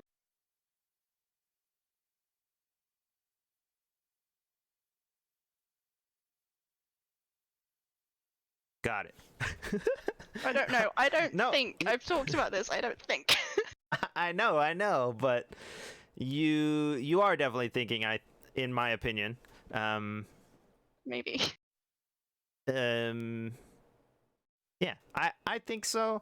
But we're all on like this. Like I've said, we all have these all sorts of different abilities and stuff. So, you might not think it's difficult or unique in order to be two complete individuals at the same time, whereas other people have trouble with that and we're only one thing, so you might not be quote unquote thinking, but you're definitely doing some things that are amazing. And in the meantime, I'm still sat here like, Cora was boring. Why are you talking to me? I don't make active choices to do good RP or whatever. Like, I don't know. I don't know. I get given a piece of paper that says you're a doctor who's also a horse, and I go with it. Exactly. But at the same time, Nay. you're also you, and you're thinking about the other characters, and you're thinking about the other players, and you're doing all sorts of junk at the same time that, sorry, not junk, but that other a lot of us aren't doing. So, yeah, you got skills, son. Ew. Don't lie to me. On something completely different, you are a European, and What? I made the clock room because I needed it, okay? But the clock room impressed so many people when they saw it, and I think that's because a representation of how far time apart we are is really important, and it's hard to conceptualize all the time. So my favorite part of the clock room was how the British time was GMT, but we were in British summertime, so it wasn't even the right time for us. yeah, I know, but so in the clock room, all I did was look at a chart and put the time forward or whatever. I didn't say like, or maybe I did say like, what time is it in London, and then I just counted or whatever. But the important part, no, I definitely didn't. What I did was I looked up like how far ahead is everyone, because if you don't know, the whole world is split up by like 0 and then +1 +2 +3 and -1 -2 -3, and we don't use that here. And it's something that we don't use. I don't have a lot of familiarity with it, so I just sort of like smashed up the clock room, right? But what I guess what are some ways that you feel like are important for getting around this huge vast difference of time?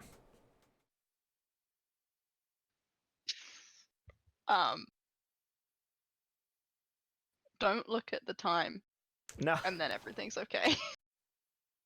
I honestly don't. Yeah, don't sleep. Pretty much. Be unemployed because COVID, and stay up till 6 a.m. Well, okay. Here's Don't do that. Please don't do that. Here's a great example. What time is it? It is nearly 11 o'clock. So it's 11 At night. o'clock at night, okay? Here, see if I can do this. Look at that. That's the sun. It's 5 here, okay? No, there's no sun. You're crazy. It's I in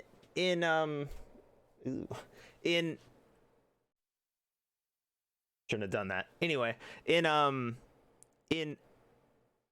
every single time I schedule an event, I have to think, and not everyone does this, and that sucks, but I have to think like how many people can come. And if I Yes. schedule an event for right now, it's 11 o'clock for you, and you most likely can't come unless you have destroyed your sleep schedule. But everyone standing here can come because we're off work 30 minutes ago. How can I schedule something that everyone can come to? Like, it's impossible, right? So Yeah, it's not.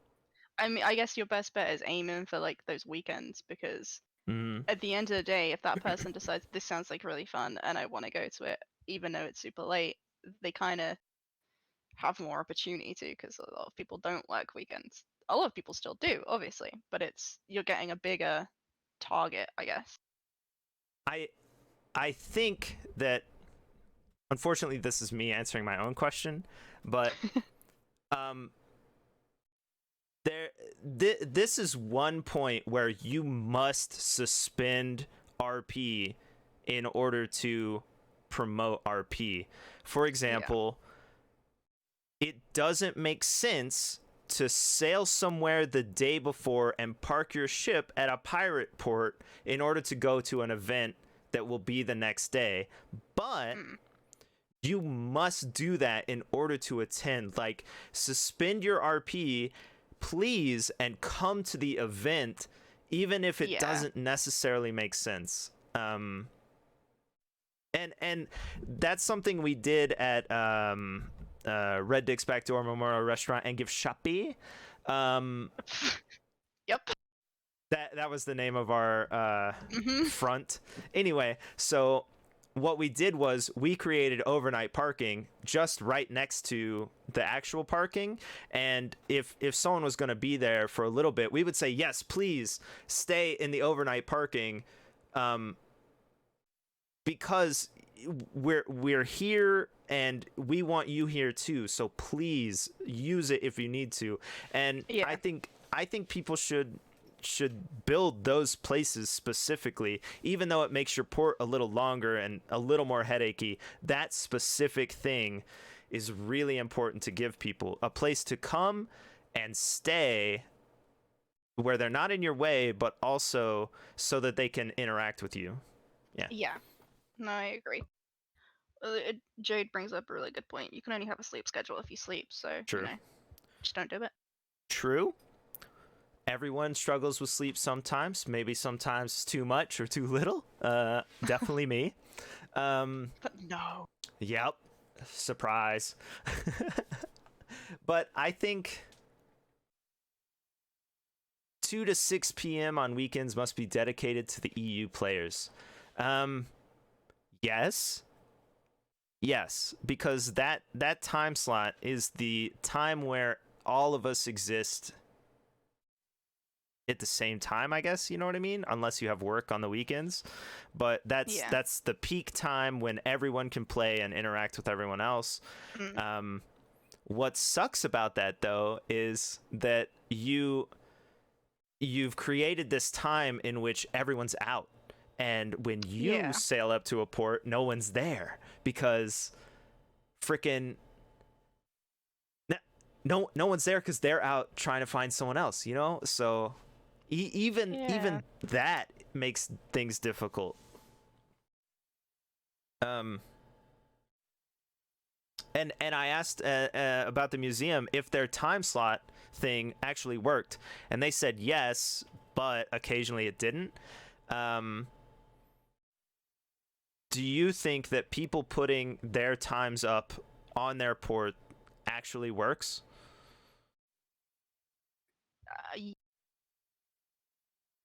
Yes and no, because obviously it's useful if you have something that if you're doing an event, you're running a museum, you're doing something that people want to come to you, and you have to be there for that to be enjoyable, then sure, have like opening hours and stuff like that. If you put up at your port we're awake during these times. People are going to be so pissed when you're not at port during those times if you go out and sail out just because you're awake. Um, we had that a little bit when we were running like shops and stuff, and regularly people would turn up just after tea time, and normally we'd be around. Sometimes we'd be out, and there were people that would be genuinely pissed off if you weren't around because they wanted to have things crafted, and it's like we don't have these defined times of this is when we're going to come and help you. And when you do that, it kind of puts you in a bit of a corner because then you're kind of obligated to be around during those times. And what if no one shows up? What if no one comes to port during those hours and you've just been bored for 2 or 3 hours because you don't want to go out because people are going to be annoyed that you're not around? Yep. I don't, like I said, with the things like the museum, when you're planning events, times are really useful. When you're just a port or like your trading company or anything like that, from my own experience, has been pretty detrimental. Gotcha. When we ran Red Dick's Backdoor Memorial Restaurant and Gift Shoppy, we had these times that we were open. After our work, we would come home and we would log in and we would get ready to do this restaurant RP that we had set up. And Mhm. many times, because I forgot to tell every single person, I only play Atlas when I stream. So never ever am I playing Atlas and you can't see it. And so what would happen is I would come home from work and I would log in and I would stream it, and no one would come, which is fine. You don't have to come. But Yeah. there was so often that like I had to just be insanely creative, because not only am I here ready to do this thing that's not happening, so I'm a little bored, but also there are people who show up and are like, nothing's happening. And I'm like, that's correct. So if it locks you hard into where you have to be. And Yeah, no, that kind of thing you Yeah. can't. As stupid as it sounds, because realistically, a restaurant would be open every day. Right. I wouldn't have it open every day. I'd have like maybe 1 or 2 days a week where that's specifically what you do, and then the rest of the time, people come in support. Maybe they'll have a meal, or you can go out and enjoy everything else on the seas like all the other days, because then you don't feel so restricted in those times that, hey, yeah, we've got the restaurant open and maybe no one's turned up, but you've done all this other junk during the week. Maybe you've told a bunch more people than you may have done before. Like, if you didn't sail out, maybe people will turn up at that point. And I don't know. It feels weird because it's not realistic, but at the Yeah. same time, you're not going to enjoy it if you don't kind of put that behind you. Well, you make a good point. Advertising at the free port is fine, but honestly, I'm not looking at it. I don't do that. I have no interest in any of your paintings. I put my own paintings up, just because I don't like meta advertising. Nor do I promote my stream, nor do I do any of that stuff. It's not me. But so I'll put mine up and I'll pretend to look like for the stream like, oh, I'm looking at this and I'm reading this, but I'm blank. I do not care.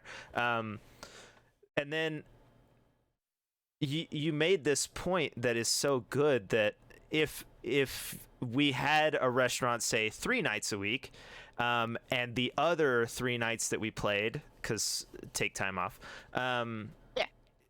if we had gone out and done more advertising type stuff, those interactions where you advertise point blank are more effective, even though we actually did that and still no one came. But Yeah. advertising in person is so much more impactful to the other person. They're going to forget everything you say, but still. What are you going to remember more? Like a poster that you saw that looks kind of cool, or stopping next to a ship and having a conversation, and they tell you the sort of things that they do, and they're funny and they're eccentric, and you get to know their characters and you can recognize their characters in a group. Like, you're going to remember that interaction more than a poster you read at the free port that you've probably forgotten what times it said because you didn't write them down. Yeah. What do you think about RPing when no one's there? I do it a lot. Um, I don't know how many times people would have like either like Chloe, I know Timothy did it once. Like, people would have like walked by, like when Dick was living in the island, he'd walk by, or Keeble would walk by, and I'd just be talking to myself. I don't know, being annoyed that I've lost a bunch of cannonballs randomly, or oh, the metal mortar and pestle doesn't have any flint in it. God damn it! Or like whatever. Or oh, Timothy set off all the gunpowder and now I can't make any. Like, what? Why? I don't know. I do that a lot because I enjoy it when other people are doing it and I walk into it and you're just like okay, hi. It feels less awkward the more you do it, honestly. And also in those kind of times where, I don't know, there was a group of people on the beach and we were all having good discussions, and say someone was like, I want some cannonballs. I'm like, oh, okay, I'll go grab them. And I'll carry on talking to myself while I'm in the workshop. Yeah. Because I guess I would do that. I'm not saying I'm crazy, but I would do that like in real life if I was doing something and something annoyed me. I'd be like, oh, god damn it. So getting that, I don't know, I do it. I feel a little bit crazy, but I still do it. I'm happy to tell people, I think, so I think I've said this a lot, but there was a time as Boxster when I was on the glittering dang it, I read chat. No.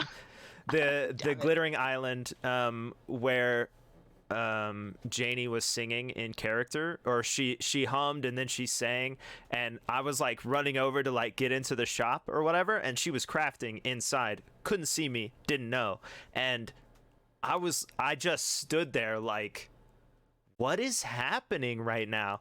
And it's like the same thing iBite does, where the world walks past while he walks past. It's the same idea. You just walked into a world instead of talked to someone, like the RP continues even if no one's there, so that when people are there that you can't see, they're like in it, man. And it works too, because at those points where there are people around, and like sometimes I do know that there's someone around and I will do it not intentionally, and it's not like, oh, meta, but I'll like look out the window and see someone there, but they're not coming towards the workshop. I'll be like, okay, well, if I do the normal talking to myself junk, maybe they'll hear me and come and talk to me. And I know when I go to other ports and it's just kind of silent and dead, and you're like, I need to start saying hello, is anyone around, it kind of cuts out, because I feel awkward doing that. I normally let whoever I'm with do that, but it kind of cuts out that awkwardness if you hear someone there. Yeah. Well, not only that, like, I think it's also a good way to practice, personally, and there are lots of people who remember that when I visited the Navy one time, they were doing some war junk that I didn't care about, and like everybody was panicking, and I just stood at the trade docks, and I RP'd with some tigers in the stable for hours. Hours and hours of talking to some stupid tigers.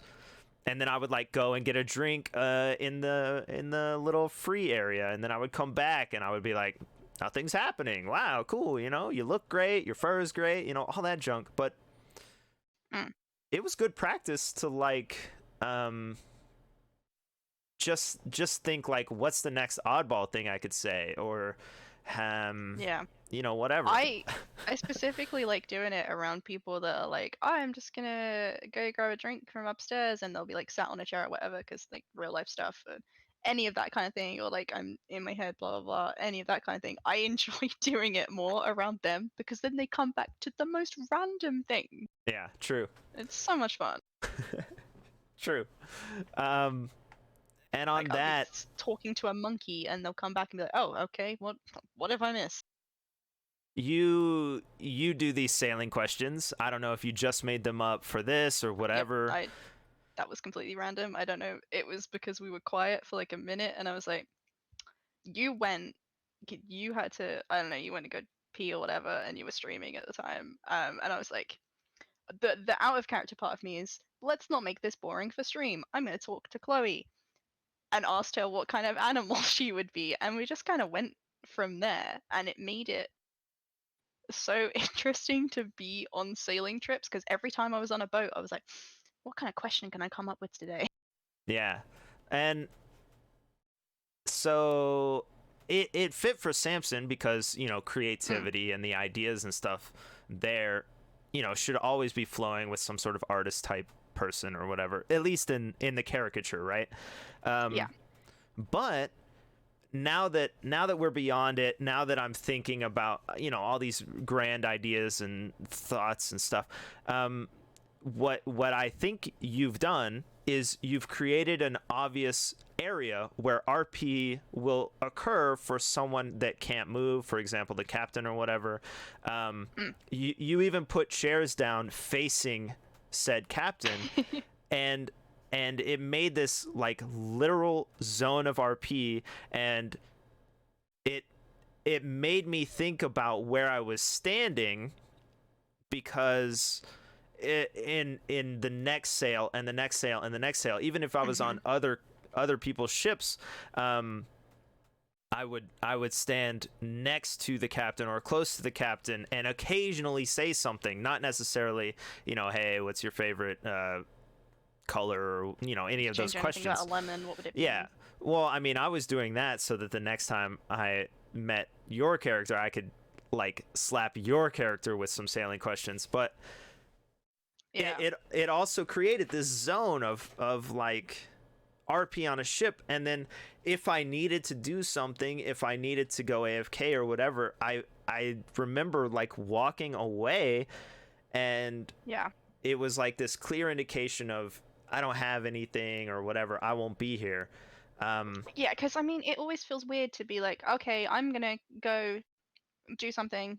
Because if you were just in a conversation and you needed to go get a drink or go like pee, or like say there's not a very active conversation going on, but you might as well, like quite often you might just walk away from it, and it's very obvious that okay, they need to go do something, they'll be back in a minute. Yeah. I can tell you exactly where that whole the chairs on the ship all being around the helm kind of comes from, and it's from being on Navy ships where I had no idea where I should stand and I didn't know what I should do, and it felt so weird to be standing on a ship looking forward but talking to the people behind me, and it always felt really weird. And then my character was trained to be a lieutenant, and I was even more confused about where I should be standing because now I'm like a little bit more important, and should I stand next to the captain, should I stand up there, should I like having that indication of, hey, this is a comfortable area, I'm going to put some chairs down and people will naturally go towards it and sit down on them. It just makes it, I don't know, more comfortable for me, and then I hoped that it would make it more comfortable for other people. Yeah. It makes it a very obvious area of like, come stand here. Everywhere else might be a little bit weird because there's like glass roofs on the ship. Why would you stand on them? Or there's an area up the top but there's nothing up there, so why would you stand up there? Yeah. Yeah, you create like this, because in a lot of ships there's the well, I guess in warships there's the protection around the sailing captain, and then there's all this sorts of other space, but there is still the area directly below and directly adjacent or behind or whatever that is a good place, to hang out. And when I know people do it, and I've said I don't like it, but when people want to play is it Pictionary or Hangman or whatever on the ship, also be considerate of where the captain is, because that person can't move. So if you put it, in the middle of the ship, they might not be able to hear and they might not be able to see. So there's no reason to put it, there specifically. It could be anywhere. So why not put it where everyone can hear, even if you can't move and play, you know? Yeah. Yeah, I mean, I didn't really think about it when I was putting chairs down and stuff because I was just like, this is a trade ship. We don't need to be randomly dispersed around the ship looking for other people that might shoot at us. We can just sit and talk. And that was very evident in that time that you sailed us through that war games and everyone was like, you red flared us, and we definitely didn't flare. I had no idea what was going on because I was facing you and I just watched these ships sail past and I watched a red flare go off and I was very confused. Well, But I was in a conversation with you. That's what I was focusing on. yeah, I didn't know either, for the record, because I didn't have Farsight. Yep. And if we have Farsight, I won't use it. Personally, I don't want to. I don't think it helps me in my characters, so I'm not going to use it. Yeah. So heads up. There are choices that I make that are solely from an out of character perspective. So like I would always have Farsight, and because sometimes I get very bad lag, and if I see a ship that's far away and I can say, oh, maybe I want to go see who that is, or they're heading to this port, I'm going to go talk to them on the way in because I'm friends with the port or whatever. I can make that decision before I get slammed with bad lag. And I was, to so many people's displeasure, sailed with triple handling because I get really bad lag. I need to shut those sails quickly. Yeah. So choices like that, as much as it doesn't make any sense for my character to have really good kind of like, oh, there's a ship over there and I can see it from miles away, it helped me RP more because I wasn't crashing a ship every 5 seconds. As much as I wouldn't care about that, it would be annoying. So this is an idea that I have, and it comes from the permanent optimism, I guess, that I have. But you say, oh, the triple handling, everybody hates it, but I have it for this specific reason. Do you think that there are often situations in which you feel like meta has occurred? You feel like they're min-maxing. You feel like all this stuff has happened when in reality it's a conclusion to their story, or it's come through RP or whatever, and you are feeling this thing and this idea that not only you shouldn't because it didn't happen, but has been put on you by other people? I mean, I personally had the whole triple handling thing mentioned to me quite a few times, being like, oh, you should run speed sails. And I'm like, no, because I need them to close fast because I need to not kill people. But for me personally and other people, I don't care what you do. Like it's not concerning to me. I don't really care if having triple handling sails is like the meta or whatever. Like if you want to have triple handling sails, have triple handling sails. They look cool. Mm-hmm. If you want to have speed sails, have speed sails. They also look cool. I don't care what you decide to do with your company because it's your company and it's not my place to judge because like I said, I have my own reasons Mm-hmm. for wanting certain things because I don't want to crash a ship every 5 seconds. And we had that whole discussion when we bought the ship initially because Jonathan at Sabrosa was like, what kind of sails do you want? And I immediately said, triple handling, because I need to be able to close them. Mm-hmm. And I had made up a whole, like, I've got short arms, it takes me ages to close the sails, blah, blah, blah. If a warship comes by with triple handling sails, I'm like, looks cool. You do you, like, run whatever you want to run. It doesn't Mm-hmm. concern me. I don't particularly care about the whole like that's min-maxing, that's meta. Well, Occasionally there's certain things that will bother me, but like I don't really care. And my character especially doesn't care. For example, there are people who probably walked up to you and said your character name that you'd never met. Yes. That happens all the time to all of us. And we all think, this is freaking weird. I don't remember you. Don't read the nameplate over my head.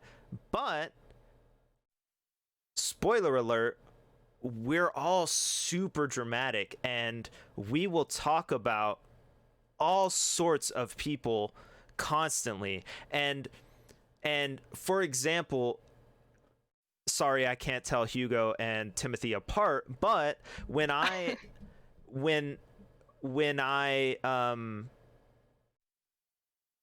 and I don't think I actually ever technically was introduced except for the very first event to Hugo. But if someone said, Wow. there's a British guy, whatever, you know, or you're sorry, I don't know even the accent, but hey, there's this guy with this accent. He's tallish. He wears these clothes. He's got, you know, gray hair, whatever. His name is Hugo. Okay, perfect. Like, you could have told me that in character, and then when I met this guy, if he looked like Timothy and you said it's like Timothy but not, I would know that character's name. I never, ever, ever use the HUD. Everything I do is on stream. I can prove it. I can meta your name in character because it was explained to me in character. It's RP. How often do you think that's actually happened? Because your character is unique, and I can tell your character from Chloe and Hugo from Timothy, even though I can't. I agree that it's not meta. What I'm saying is you think those experiences are meta because you didn't see all the stuff that came before it. It's obvious when it's okay. Stop with the Hobbit talk. You're better than this. You little shit. I don't get super bothered about it except in two situations. When people have spyglasses in their hand and they're looking at you from 10 feet away, I will make a comment about like, whoa, hey, is that necessary? Like, I'm right here.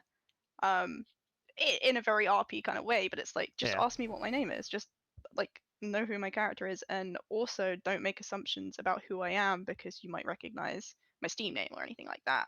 And then the other thing is when people do the thing where they run super close and then they back up a couple feet. Again, I will make the comment of like, okay, well, personal space. Like, I don't know who you are, and then suddenly they know what my name is, and it bothers me. But it's, you know, you just deal with it like like, do I know you? Like, have we met before? Sorry, I don't remember who you are, kind of thing.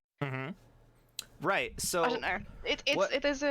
There's a obvious separation between when you know someone's doing it on purpose and when someone has probably been told something about you because they're not standing 2 feet away from your face telling you what your name is.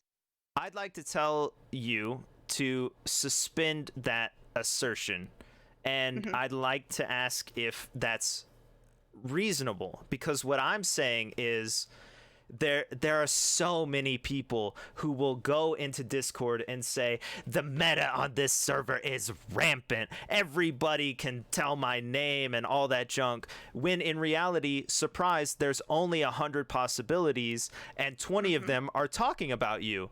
Everybody knows who you are. So many different characters constantly. I knew so many people. I knew so many random bits of story, and people would be like, we'll say something, and then I'll bring up this other character, and then they'll be like, oh, okay, well, if I run into them, then I'll let them know that I know you. And people talk a lot. I knew the names of tons of people that I'd never met, and obviously I never met at any point in the server, like during the season. So I don't think that there's so much meta that people make out there to be. I think people just talk a lot because that's kind of what we're here for. I agree, but I'd like to point out even your own situation where you said this is meta and I don't like it. The thing where for sure. No, wait. The thing where you say someone walks up next to you and is clearly nameplating you.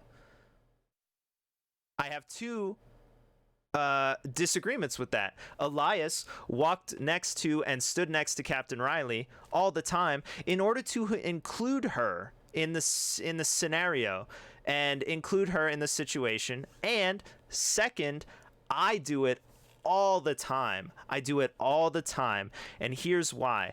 Because I don't know your player name, and I'm going to send you, I think you're amazing, and I think what's happened is amazing, and I'm going to send you a clip of this, and at some point during this, I need to know your player name in order to show you.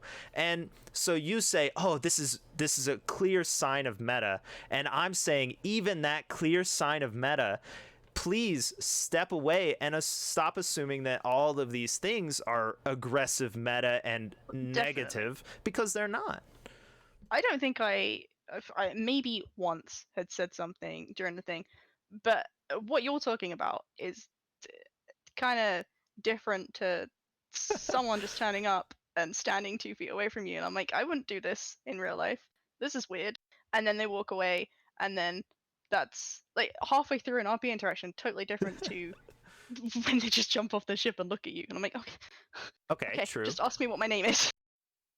But what if even that situation, we know that there are privateers, and we know that in the past there have been Navy information gatherers who, like, all of their RP is super strict and focused, and they're not using any meta, and they can tell who you are from far away. Like, Yeah. I could tell who Elias was from so far away, and I didn't need, I could spyglass him with no HUD on and tell who he was, right?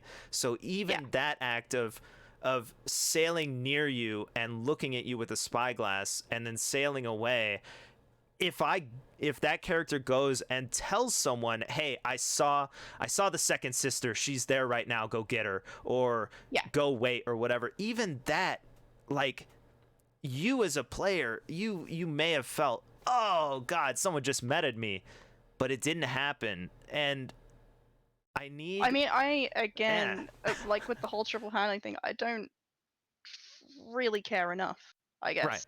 You asked a question, I answered it, but I don't, in character and out of character, don't particularly care too much. So let's say you don't care, but we've had a discussion about the funniness of nameplating and the meta and all of that stuff. But even though we've had the discussion and we've seen it or whatever, how can we just let that junk go? Because it's making us mad at other people, and it doesn't even exist. The same reason that I don't like it when people will start bringing up laws and rules and stuff while you're RPing. Just RP a situation out. If you have a problem with it afterwards, deal with it afterwards. Don't deal with it in the moment. There were times where I would be sailing on a pirate ship and it suddenly becomes really obvious that there's been a situation that may have been a rule break or a skirting of the rules, and people tend to go quiet because they're dealing with that, and I wish that people could put it aside for like 10-15 minutes and deal with it afterwards, because in a real situation, like someone points a gun at you and threatens to kill you, you're not going to say, well, that's illegal. You're going to be like, oh, okay, shit, you're pointing a gun at me, I'm going to deal with that like they could shoot me. Right. So in any kind of rule break, any kind of that situation, unless it's super serious, obviously, certain things are just crazy, but the nameplating thing, just deal with it in the moment. And if it's really an issue that's bothering you that much, sure, I don't know, say something. But I personally don't care that much about rules lawyering and, oh my god, you're methering. I'm just like, I'll deal with it because it's my character. So you or Cora and Chloe had a lot of situations where people would just sail by and not stop, and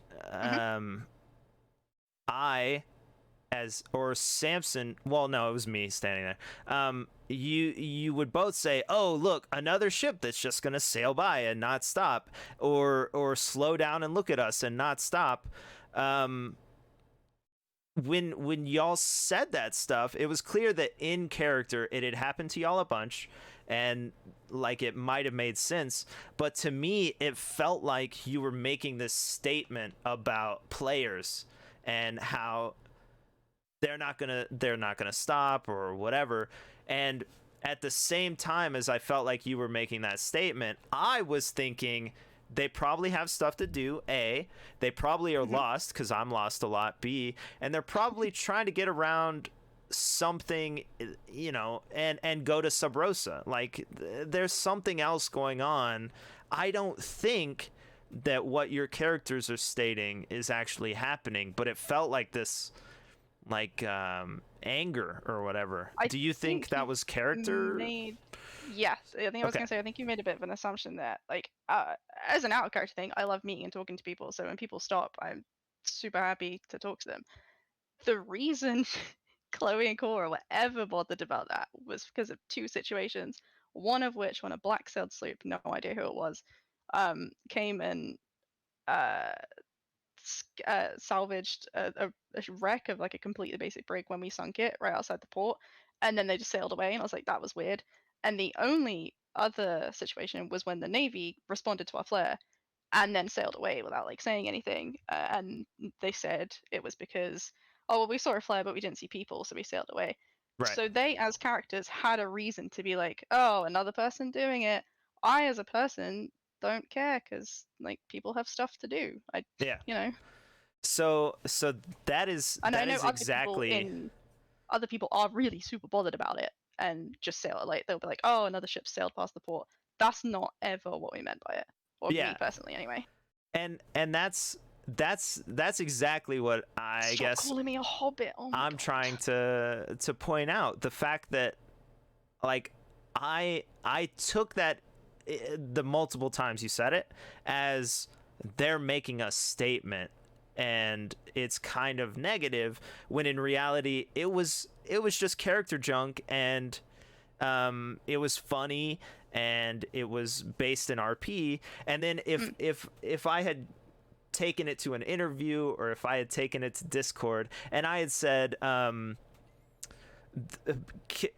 characters need to, or players need to realize that sometimes we have stuff to do and we're not always going to stop. Like, I just made this thing that had no basis into something that people are going to argue and talk about, and they're going to see this negative statement, and Yeah. those negative statements are going to build when you walk into a community outside of character and you say, oh, this meta is rampant, oh, people need to recognize we have time schedules, people need to understand all this stuff. You're building this hugely negative constant environment that doesn't even have a basis, and you feel it and your feelings are valid, but it doesn't exist. Like, you're mad in a way that no one can respond to because it doesn't exist. Yeah. So then, how should we build kind and generous communities in outside? It doesn't have to be Discord, it could be a stream or whatever. I, I don't know. People just need to chill a little bit. Like I see these things in Discord or in people's streams where they kind of jump to conclusions, and it's like, I don't know, will end up meta blaming as much as it is against the rules of most servers. Um, and I just think, like, stop and think for a second about that person probably got that information from somewhere. Hmm? I don't know. It's calm down, stop yelling at each other so much, stop looking for arguments where there really doesn't need to be one. And I mean, no, Clay's got a really good point. When PvP is involved, people just they'll look for reasons for why they lost a fight. And honestly, losing fights is so much fun. Um, I, I guess as I was in the Navy, and I didn't really see that side of thing, and I didn't really know, all these things that people got annoyed about. And I've learnt about them through other people. But I'm enjoying being a civilian at the moment, and will probably continue to RP through like that kind of thing. I don't really have an interest in going super pirate or navy or whatever. But I don't know, I see it so much, and I don't get involved in it because I have no reason to be annoyed by these things. And I get that other people are annoyed by these things, but it's RP. well, I I don't know. There's no real answer to be like, this is how you have a kind of community, because you're always going to have people that are going to be annoyed about stuff no matter mm-hmm, what you do. mm-hmm. And I mean, certain people will look for things to be annoyed at, even if there is nothing there. And I mean, we're all guilty of it a little bit, but I don't know. I'd like to offer you a counter, I guess. You say, oh, PvP is this, and also said earlier in this interview, like, when being pirated, I'm blind and I can't separate. So obviously I agree, but my counter is that we're all in a server, and we're talking about it right now, in which we have Atlas and we do Atlas things, and the ideas that we're talking about are Atlas, but DayZ is going on right now. There's also a DayZ server, and many of the people who played Atlas went in to try DayZ, right? DayZ is incredibly... I'm watching you watch me. And I like it. Thank you. Is incredibly PvP and stressful focus. Like, it's very hard and stressful, and there is PvP there. But if you go and look at their chat right now, you're not seeing the same comments. You're not seeing the same ideas put forth. Not to say that they don't occur, not to say that there aren't tickets and anger and all of that stuff. You just, like, I challenge you, go scroll through it right now and find it, if you can. I mean, there's obviously it's not like the right answer, but we talked about this the other day when we were arguing about other things. There are 700 people with the Atlas role and 240 with the DayZ role. Like, there are less people. When you look at things like that, there's different. Okay, so then this is something we talked about and I've brought up multiple times. Show it to me, or not show it to me, because you obviously can. It occurs in a large place like Darkside. It occurs in large places like New Day, Twitch RP, NoPixel. But, and I can't speak to those because I'm not in all of them, but in Darkside specifically, there are people who in one place will rage and show all of this anger and hostility, and then in the other place it's not there. And so in a place like Darkside, I have seen the same conversations occur in one place that I've seen in the other, and they run through the full course without any staff ever saying anything, for the record. And I've seen the same conversations all the way through. But people will say, I love Darkside. It's a great community. There's so much fun here. Everybody's great, you know, whatever. And then they'll walk into this other community, which is GG, and they'll say, it's really toxic here and it's angry and people fight and all that stuff. So if you say, oh, there's not as many people in DayZ as Atlas, how can you say there's more people in Darkside, so it's chiller when it's not? I mean, for the same reason, you can't really draw conclusions when the sizes of them are so different, because it's different people. There are a selection of people that, yes, maybe in all these different places, but people are kind of complex, and when they're around certain people, they act a certain way, and when they're around other people, they act a completely different way. Or maybe they don't like a certain idea or a certain person, and they're only part of one thing, or maybe they're part of both, but they only talk in one thing. I don't know why people kind of act the way they do, but you know, it does happen. And it's hard to kind of draw that conclusion of this is why, because you're really drawing on the maths graduate in me, and that, like, you can't do it because the sample sizes are so different. I understand, but the sample sizes are different, but wide swaths of the sample are the same data point. And I, as a data point, and you as a data point, we can't change the whole sample, but we can obviously affect it in some way. How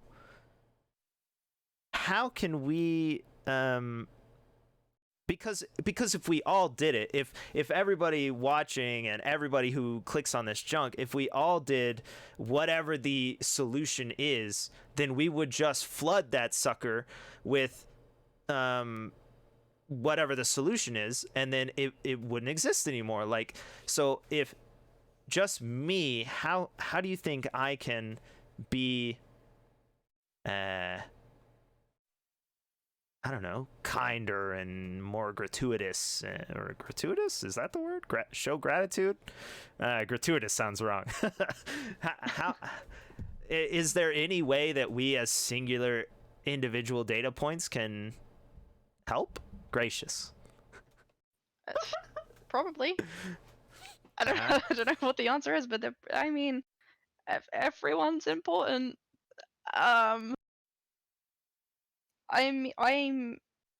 Ooh. inclined to kind of agree with Clay in a way that I wouldn't say that like the two differ hugely. One is a lot larger, so you see a lot more people talking, and maybe not so many of those people are particularly argumentative, and maybe a larger group of those people are argumentative in a different server because they bring it out in one another, and there's not as many other people talking over their conversation to kind of break it up, and it doesn't become a thing. So I don't really know, and I don't know how you as one person can change things without I don't know, coming across kind of, I don't know how to put it without being really mean, but self-righteous. Because when one person thinks that they can change everything, that riles people up more as well. I don't know. Like that wasn't a point at you. That's just like a general sort of. If one person thinks that they can fix an entire community and they say that, it doesn't reflect well on them. Mm-hmm. Yeah. Because yeah, you as a person are important, but you're also not an entire community. Yeah. How so? I do you think that this idea of people acting in one way in one place differently than they act in another place is actually not real? And do you think it's simply because one server, Darkside, isn't running now, so they have all this nostalgia, and they see, just like they see their childhood, like, oh, they only see specific parts and the like hazy glow of it, whereas they don't see how rageful they were all the time, and that if it were running at the same time, we could see it the same way. Maybe Maybe. Okay, as you're not a community, sorry, but even you, to a point, act differently in different servers that I've seen you in, because I mean, in the same way that I would act differently around like you or other friends than I would, when I'm at work, and you do react differently in different situations. That's just part of being like who you are. Mm-hmm. So, for example, you, when you're in GG, you're a staff member. Like, you act accordingly. When you're in a different Discord, you're talking to your friends, and you may have the same ideas, but you talk about them differently. Mm-hmm. The thing she was saying about like the restaurant RP and everything like that when we were talking about the other day, I wouldn't expect you to say that in GG because it could make a lot of people pretty angry. I agree. But I could see you saying it in something like Darkside because, for instance, you're not a staff member, and you would have got a large sort of response to that and learn a lot from it. I think that specific example, I'm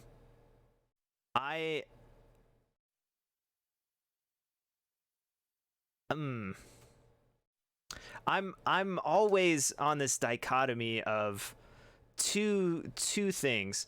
In both Darkside and GG, I think that we should all do our best to tell people how much we care about the time they give us, how much it means to us, and how wonderful the community is. I think we should do that all the time.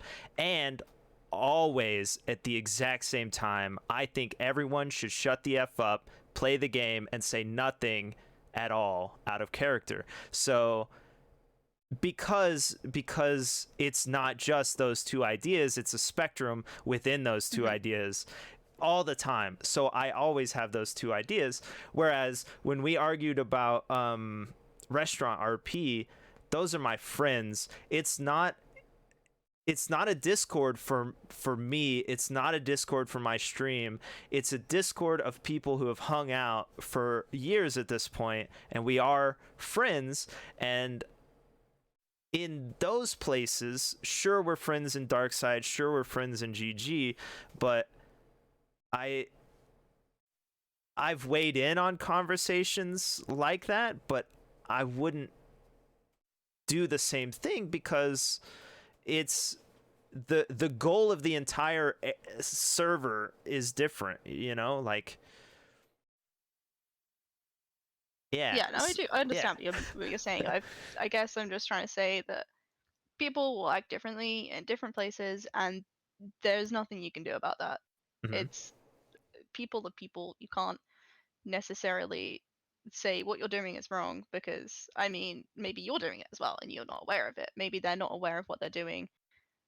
I don't know how everyone can kind of make it a happier place and every community can be happy, but I don't know. People are Mhm. crazy. People, like I said earlier, people are very complex. Definitely. And maybe there's no solution, and Maybe. that's probably okay. Maybe there's no way that one person can be better at this specific brand of RP over another, and that's okay. So when I say I do these interviews to make myself better, to make my RP better, and occasionally give thoughts to other people, maybe in some ways I just can't. And that's probably okay, but I also can't let it go. Yeah, and I mean, at the same time, you're doing these things because you're saying you want to be better, but that's what you perceive as being better, and maybe to someone else, that's not the Mm-hmm. same thing.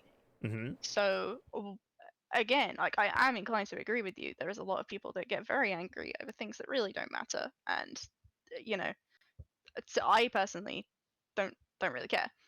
But at the same time, you don't know what to them is a big deal. Like, to you, it doesn't mean anything, but to them, it might be a big deal. Yeah, of course. And that's why I keep coming back to this idea of I can't tell what's a big deal, so I can't tell the value of the prizes that I gave away for events because I don't craft and I've never crafted. So I can tell colors and I can see numbers, but I don't know what I gave away. I can't tell. And in that same way, I can't maybe be a better, I'm not saying a better RPer. Maybe I can't be better in more situations, you know, and give people more opportunities unless I put stuff,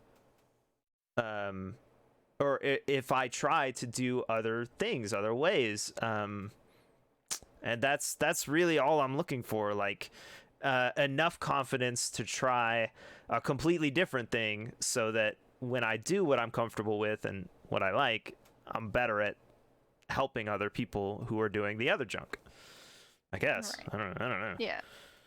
I mean, that makes sense. Yeah. I told you, I don't think very much. You're confusing me. Don't worry. I recognize that I'm rambling. I also have this thing where I just if you give me enough time, I can talk myself into the logic, and as you know, through the restaurant I've junk, experienced that so many times. yeah, give me enough time and I will force everything to align so that I'm right.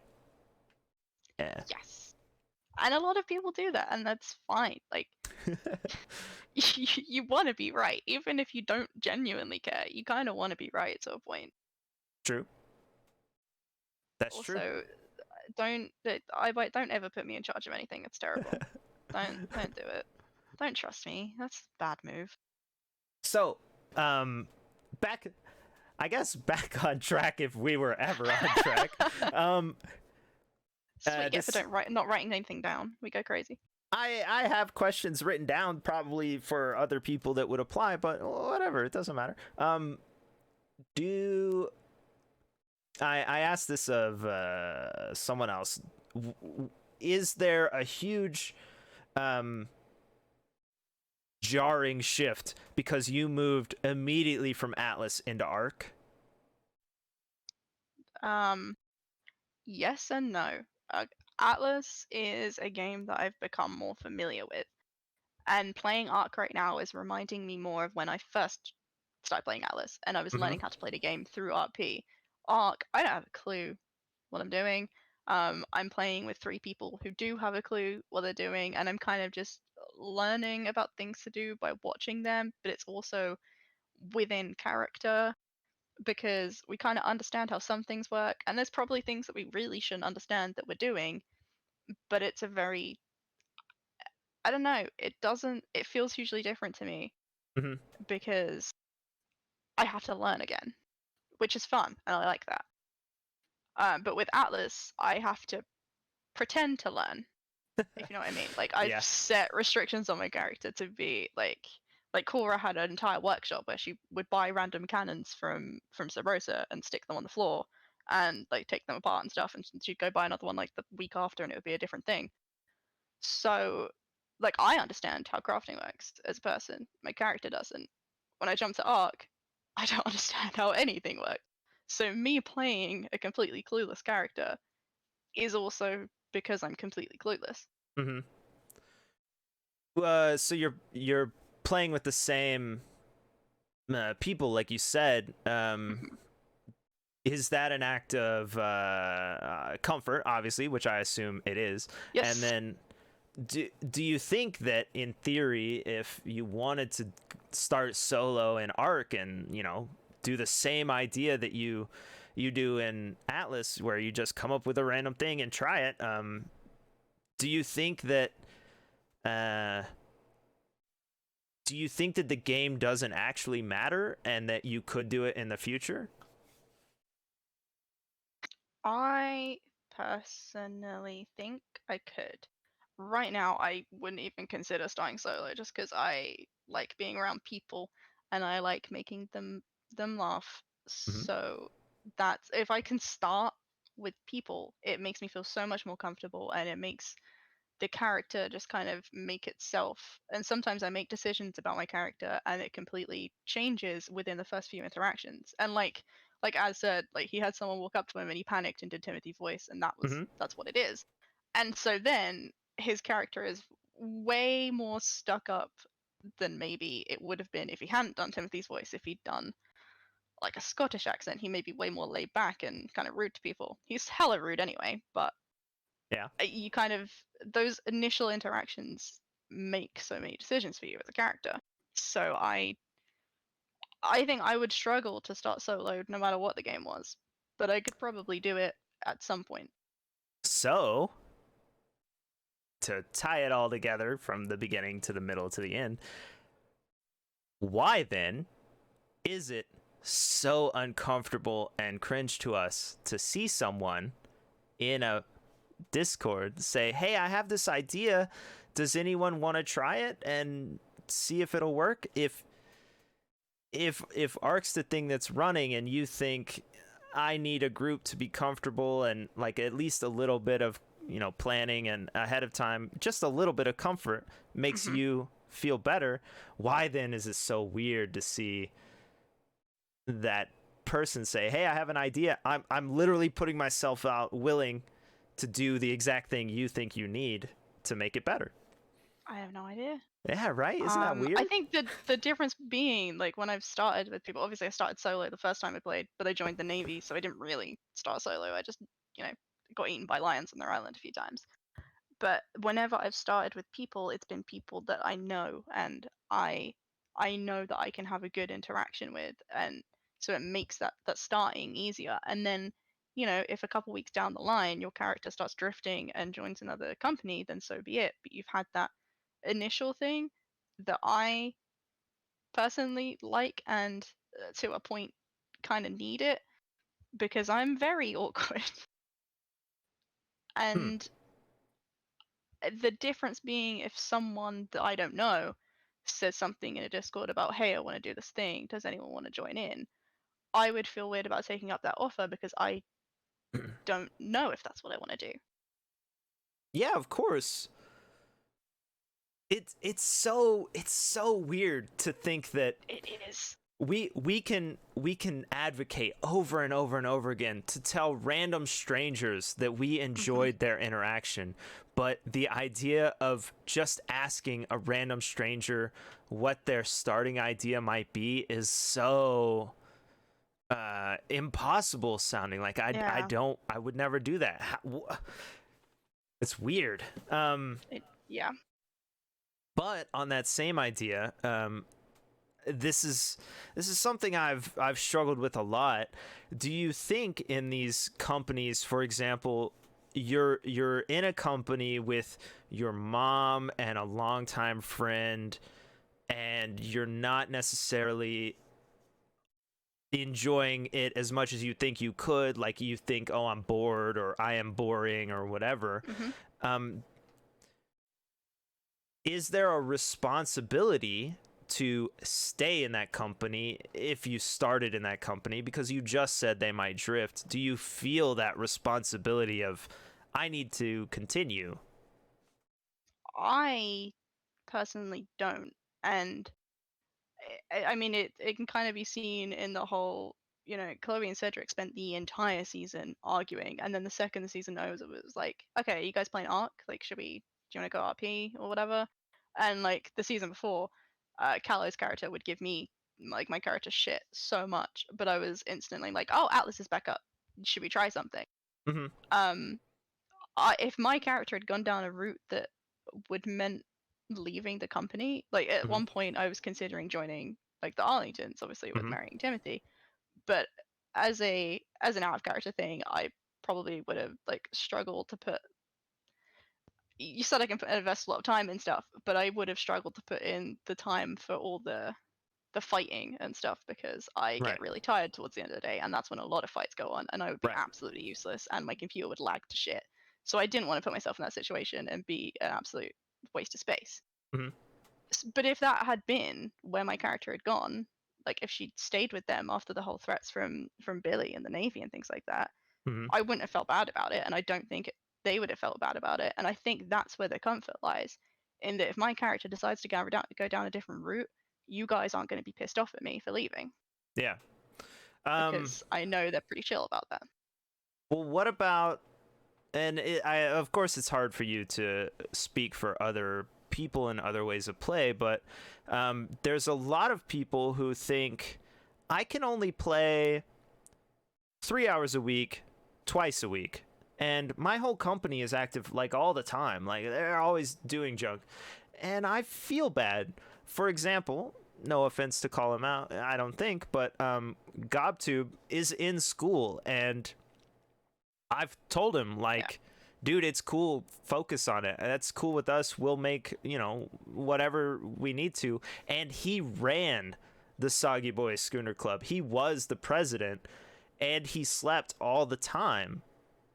Yeah. And he said occasionally, like, "Oh, my bad. I'm not doing enough or whatever." And I was like, "Dude, it's cool." But do you have any ideas for working around that? Working around your, for example, character's husband who is asleep all the time? I don't know. It just became a bit of a thing, and like the fact that he was asleep all the time, that was like, there was just a thing, and everyone thought that I'd killed him, and that was a whole other RP sort of thing, and it was interesting to deal with. If you can't play that much, you can't play that much. It's real life. Not you. That was last season when I was married, and then he never looked in again. Like after about a week. Definitely wasn't my fault. That sounds like it was the marriage that made him stop playing. But you just kind of, I don't know. Like don't feel bad about it. It's real life. I would feel bad about it because I can invest the time, but I would be investing the time in the wrong place. Well, Like what would have been useful to that particular company, and that's fine. Like it then would have made less sense to end up in that place. Okay, don't. Who invited her? So, hi. Do you not think that there's like everyone's saying, like, oh, here's a solution to it, or I felt bad so I left, or whatever. But we're always going to come up with a reason, come up with a solution. And I've seen characters say negative things like, oh, he's asleep all the time, or she's asleep all the time, but it's just like an off the cuff kind of thing. Like, it doesn't actually matter. Mm.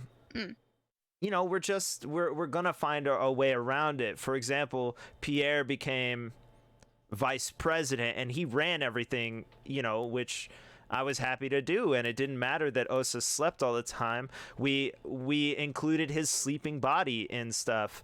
And Yeah. Preceptor said earlier that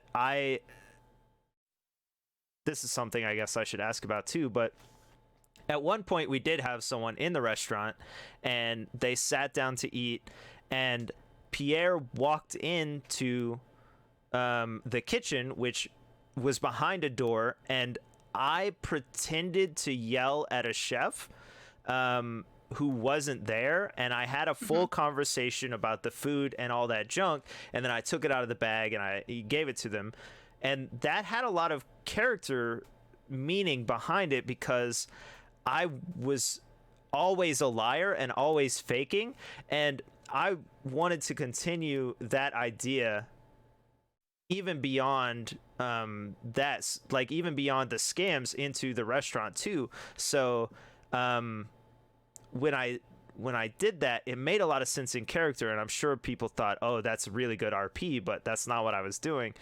But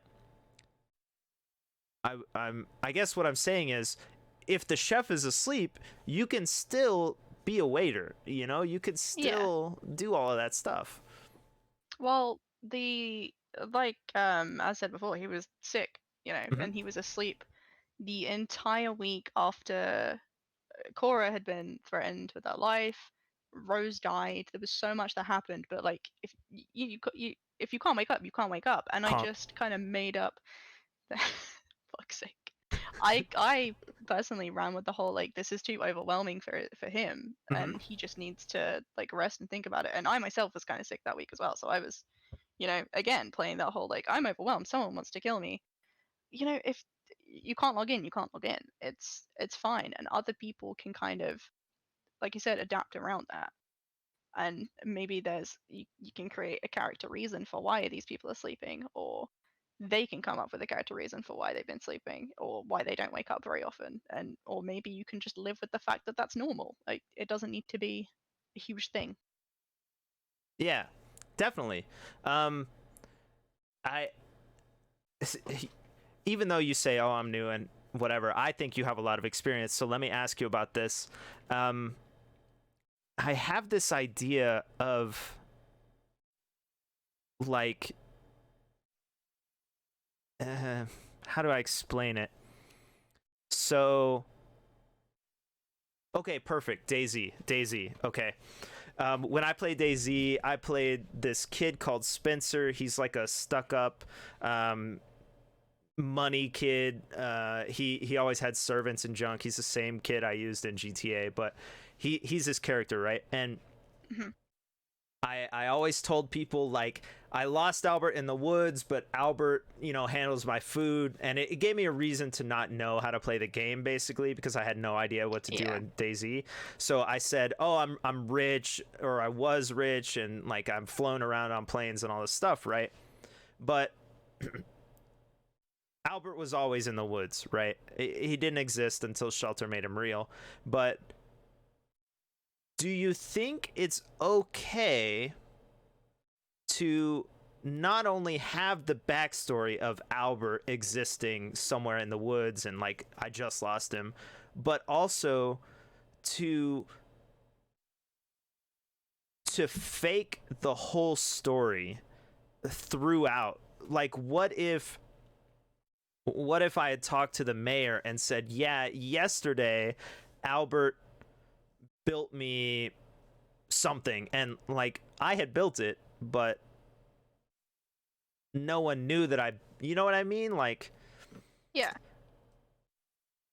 I mean, I go think ahead. that's fine. I mean, half the thing of like the entire oddities museum was these things are really dangerous and they can do horrible things, and like there'd be stories behind them. Like it's all, none of it's real, Hmm. but when you make it a thing, it feels so much more real, and it adds flavor to the RP. Well, so how about this? As Pierre, we never had any weapons. We never had any guns or, well, okay, sorry. We never had any cannons on any of our ships. So all of our piracy was RP. And what if I had said, like, I built a new ship, I took it out, I sunk someone during an RP interaction, and then I sunk that ship. Everyone's going to know that that didn't happen. They can check the logs, whatever. But that's an entire scenario that is off track. It doesn't really make sense. It would have required so much. Is something like that acceptable, even though Albert is acceptable, you say? I don't know. I guess it's how much it involves other people. Like, Mm-hmm. for instance, if Albert was a character from the very, very beginning, I probably wouldn't have put much on him. If it was a case of you started with Albert, but then he fell asleep and said, "Hey, like out of character, I'm not going to be playing anymore." At that point, I feel like it's okay to kind of like make these things up. Mm-hmm. Like when Albert essentially doesn't exist. Mm-hmm. If you were genuinely including other people, it it then gets a little bit different. But then Mm-hmm. again, you could just be lying about it. You don't have to always be telling the truth while you're RPing. Right. Well, So yeah, of I don't course. know. I mean, I don't know. I guess it depends on the situation. You're talking to King RP Liar. The And I'm also the kind of person that would actually do the thing as well. Like I would have built a ship and got it sunk like Ships of the Damned and been like, oh, I was in an epic fight. The ship's gone. I had to swim all the way home. It's like I when I left the Arlington Island, I came and went to the Pirate Bros for like a day, and we went out and killed jellyfish, and I ended up dying like down on a seahorse.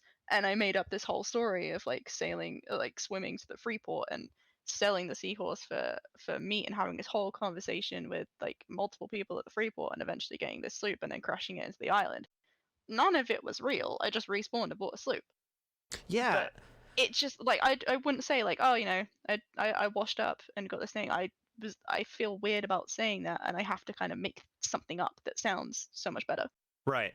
Well, yeah, we all have to lie about the events that occurred around our death because honk, it doesn't make sense to respawn somewhere, right? But Yeah.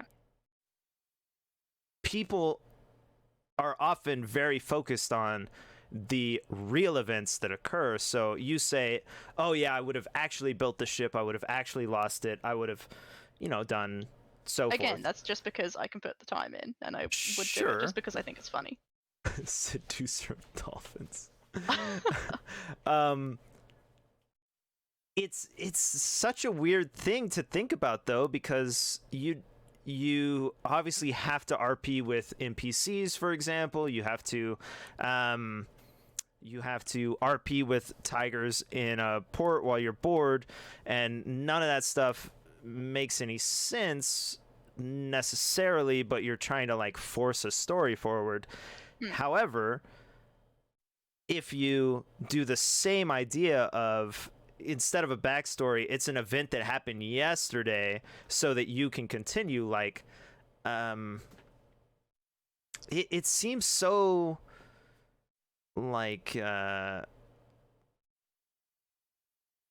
like made up, but it's not. It's the same thing that we're doing all the time.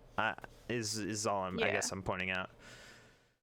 Like Yeah. someone stole my pants yesterday. I'm going on a mission to find who stole my pants, even though you threw your own pants away.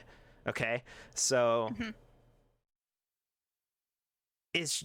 Like I said, I think when it involves other people's characters and pushing like a thing that that they've done, and you're rolling with the fact that this isn't a lie and this definitely happened, that's when it gets a bit like hazy, and I probably wouldn't do that. If it's completely just you and I had this like tragic event happen to me and I'm going to tell a story about it, even if it didn't happen, Yeah. I don't see a problem with that. Like when you did you were on the whole Pete journey, like you that entire thing could have, you wouldn't have just said, oh, I lost the ship and I came back here because I lost the ship. You've had an entire story behind it, and then you RP'd getting taken back to the island and like getting on someone's ship and things like that. And it could have been a lot easier, but you embellished the story a lot.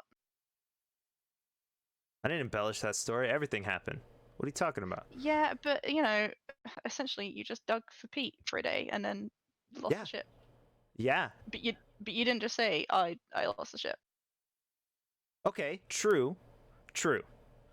Let's say I need a way to apologize, or Samson needs a way to apologize to Chloe, so digging for Pete is a good idea, but I'm making it up. So then I need a way to lose it, so I lose it, and then I need a way to get back, so let's pretend that I came back.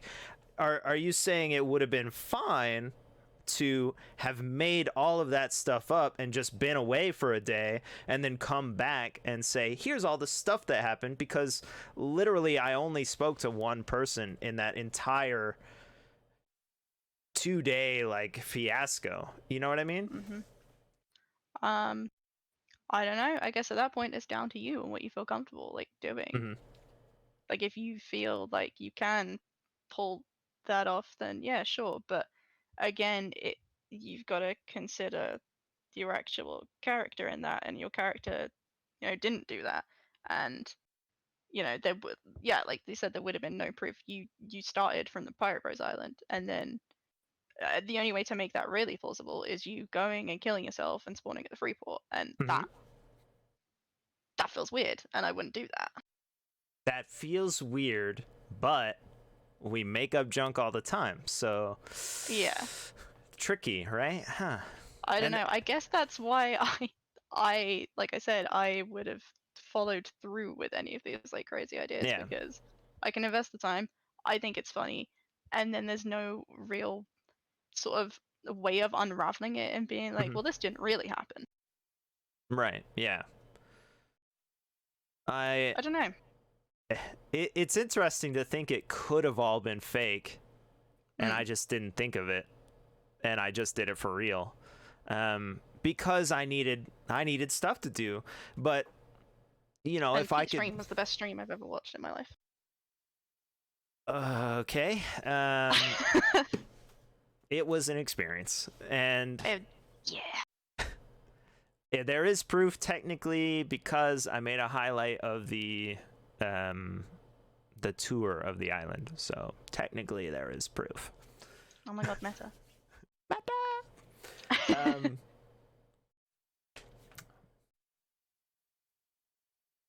I don't really have a whole. What's it like to RP? Oh my gosh. What's it like to RP as a female? Interesting.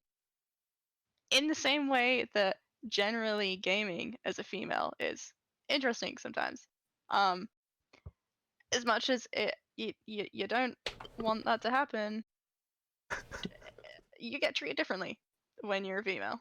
And it's less prevalent in RP, but I will say the one thing that you get more of is the whole when's the wedding kind of thing. Like if I have a kind of flirtatious interaction with someone, even if like to me it wasn't flirtatious, I was just taking the piss out of them, you get that a lot more when you're a woman than you do when you're a guy, at least in my experience. I obviously can't talk for everyone's experience.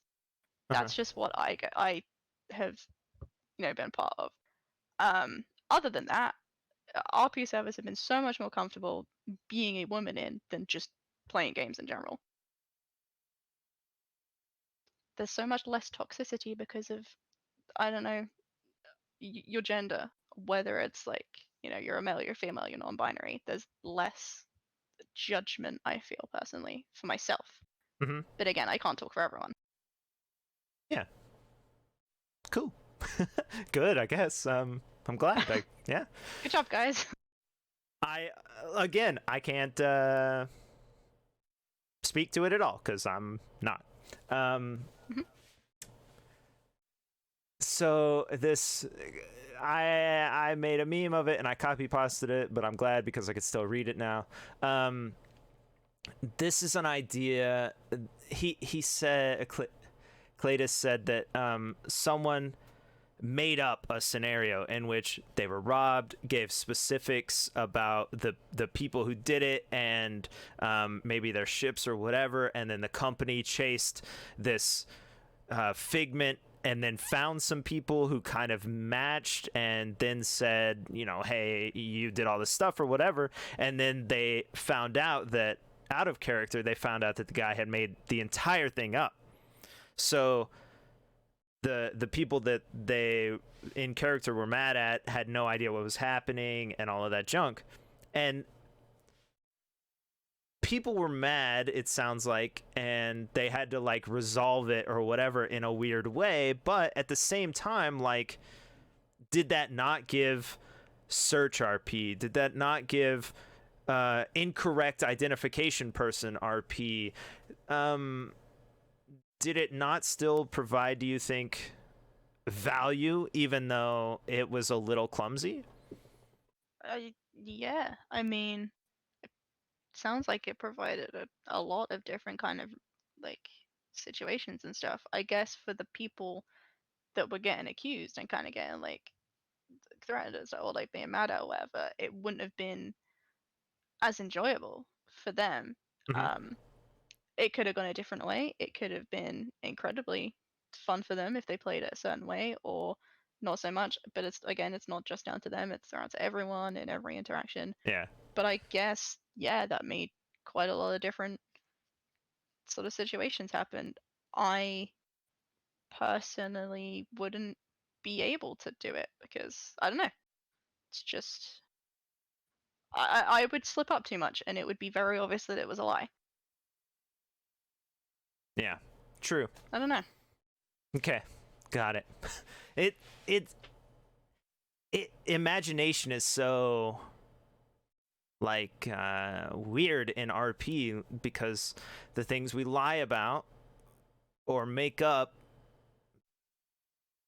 like we sort of accept the characters as fact and real, and what the characters do as fact and real, and the character's backstory fact and real.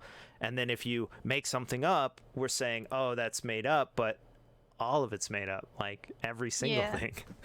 I mean, I guess like a less serious example would have been when me and Chloe and Timothy, we all, like, our characters decided we're gonna go quote unquote undercover Mhm. and made other sort of characters within our characters. And I mean, you remember when we did the flags on Arlington's, we Mhm. took those two, and Timothy made Reginald, who is the most terrifying character I've ever been around. And we did we made things up. We would take something that was real and not escalate it to a crazy point, but made like a silly assumption and told people about it, like, oh, this company hates orphaned bears and we're going to tell Sub Rosa about it. It was such an innocent thing and it didn't really mean anything, but we did it anyway. And we put up a poster at Freeport as well claiming that this company was opening up a Yeti zoo, and we told the Navy that like me and Timothy, when we sailed over there, we left the letter for the Navy, and basically told them we have a bunch of blueprints that we want to buy off you, but we only want to be paid in Yetis that are painted like other animals. And we told them that we lived on the Pete Island. And it's such, like, it was so close to them that it was very easy for them to pass it off as a lie. Like, they'd be able to sail 2 minutes and see there's nothing here. That was random. Mhm. And I guess, yeah, if they followed through with it, it would have made an interesting like search for them. And if people had ever looked for this endless scream company and these people that didn't exist, it would have been kind of interesting. But on our part, it was very innocent. There was no, it wasn't a huge deal. It's not like we were making up vicious rumors about people. It was here's a weird little scavenger hunt that doesn't really make sense, like how we told the Arlingtons that there were 5 legs on their island and there were only 3. Correct. There were only 3. and they only found like 1 or 2 of them. You made an interesting statement. Let me try and find it. Oh god. Yeah, the spoiler alert, there were only 3 flags. Oh, you found all 3? Damn. Yeah, you found them all. There weren't 5.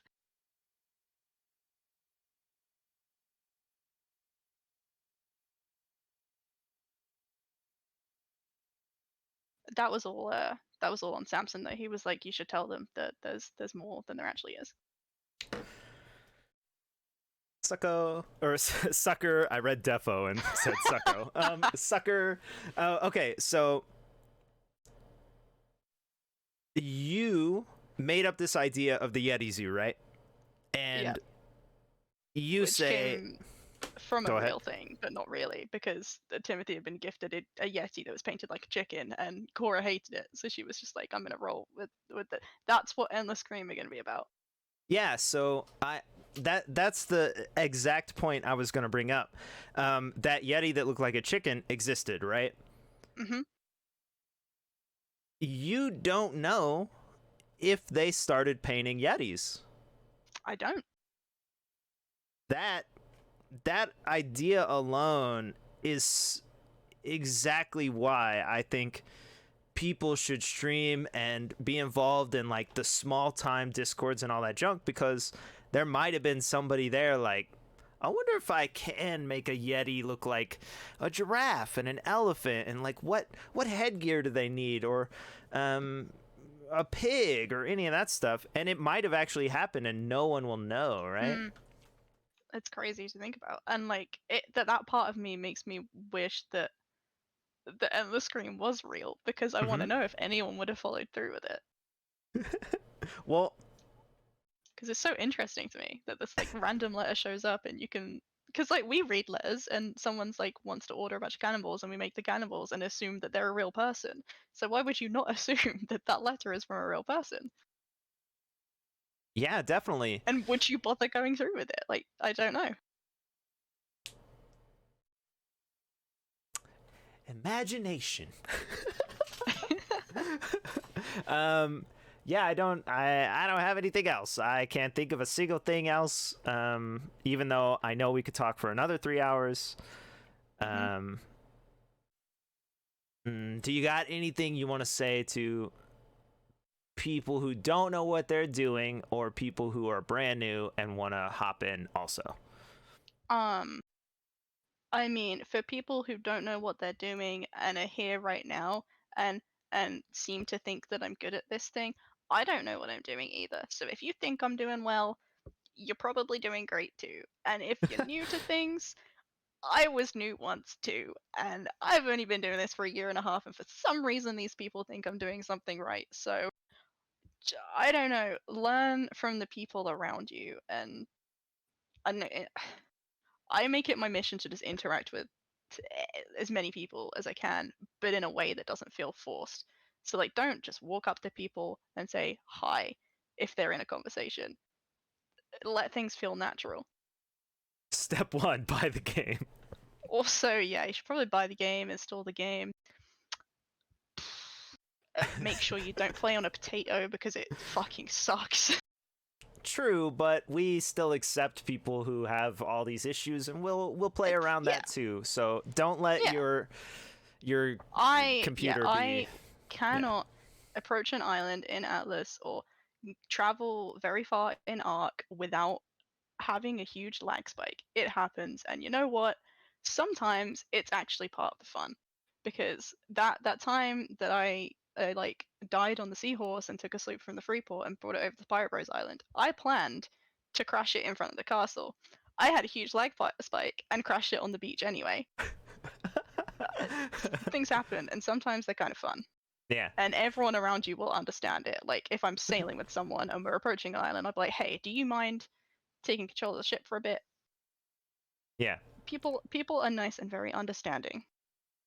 Anything you think is a barrier, we are willing to work around or help you with, so that you can have as much fun as we are. Definitely. True. Cool. Great interview. Thank you very much for giving me all your thoughts. You're welcome, I think.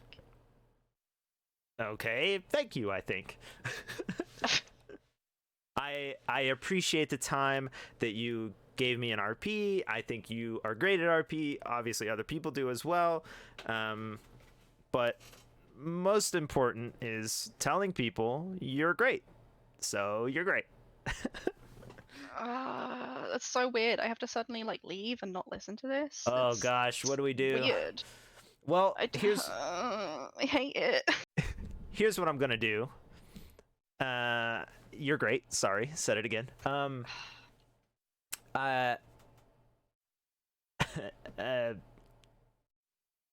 Thanks, I Clay. don't know, That's... Thanks.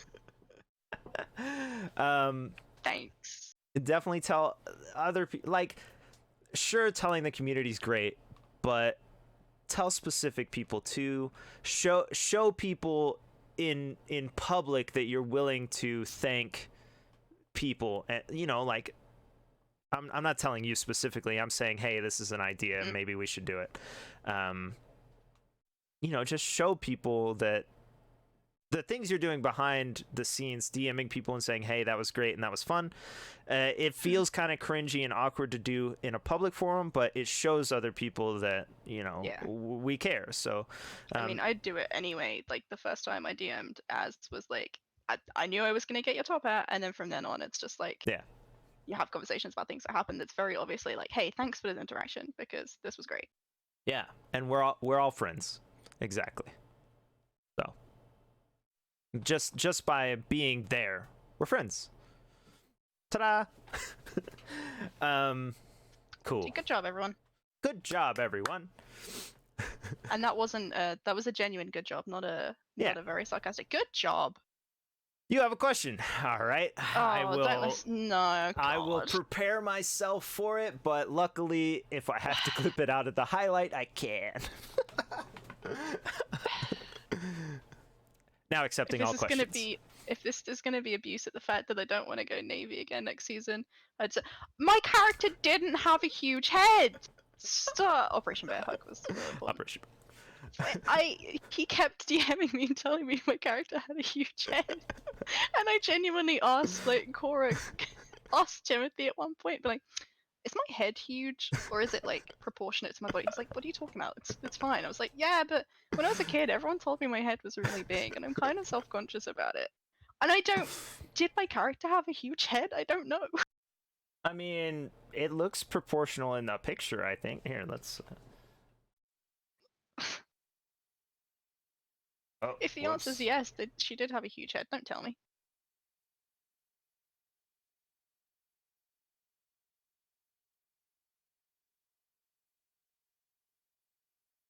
You don't get an opinion on Cora's head size because you didn't play, so I am mad.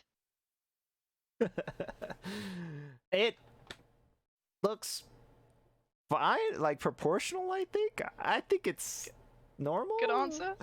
Thank you. Yeah. As opposed to Timothy's chin that was huge. It was ridiculously big. Good question. All right, now then. I'm gonna take us to improv music. It's a community that I value significantly, even though I'm not in it all the time. So yeah, thanks for everything and all the fun and all of that stuff. Stop talking about everyone. Cora's butt. Leave her alone. And let's go to a place that makes all the music that I play on my stream, because he allows us to use his music for our streams without any DMCA, so that's cool. Wait, pause. Oh, nope, pause.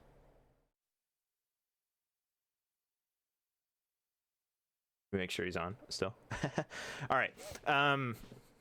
Yeah, and it's a community, like I've said, you know, tell people whatever. I've definitely done it in this community, and I like their community and all that stuff. Plus the music's really great. He turns your name into drum beats, and you're part of the music. You can choose all of the sounds, and all the songs that he makes are all just blends of all sorts of chat ideas and stuff. So it's really cool, and that's where we're going. Boom.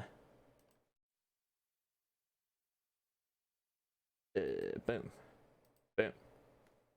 If you're looking for music on Twitch and you want to also be a part of it, this is a great place to go. ETC Kid. And also, he runs radio sometimes. So if you're just looking to like chill and listen and not be interacting, then he runs radio too. So check it out is all I'm saying. And also all the other streamers, my tip to you is to have something kind of like this where you just go through the behind the scenes of your character. I think it's really important, or really interesting to say like, oh, these specific events, here's what I was thinking then, and here's how I made the character and all of that stuff, because you have that platform and you can save it and leave it on your channel, and people can watch it later and say like, oh, I remember that. Ah, that was so fun, whatever. So use your platform also.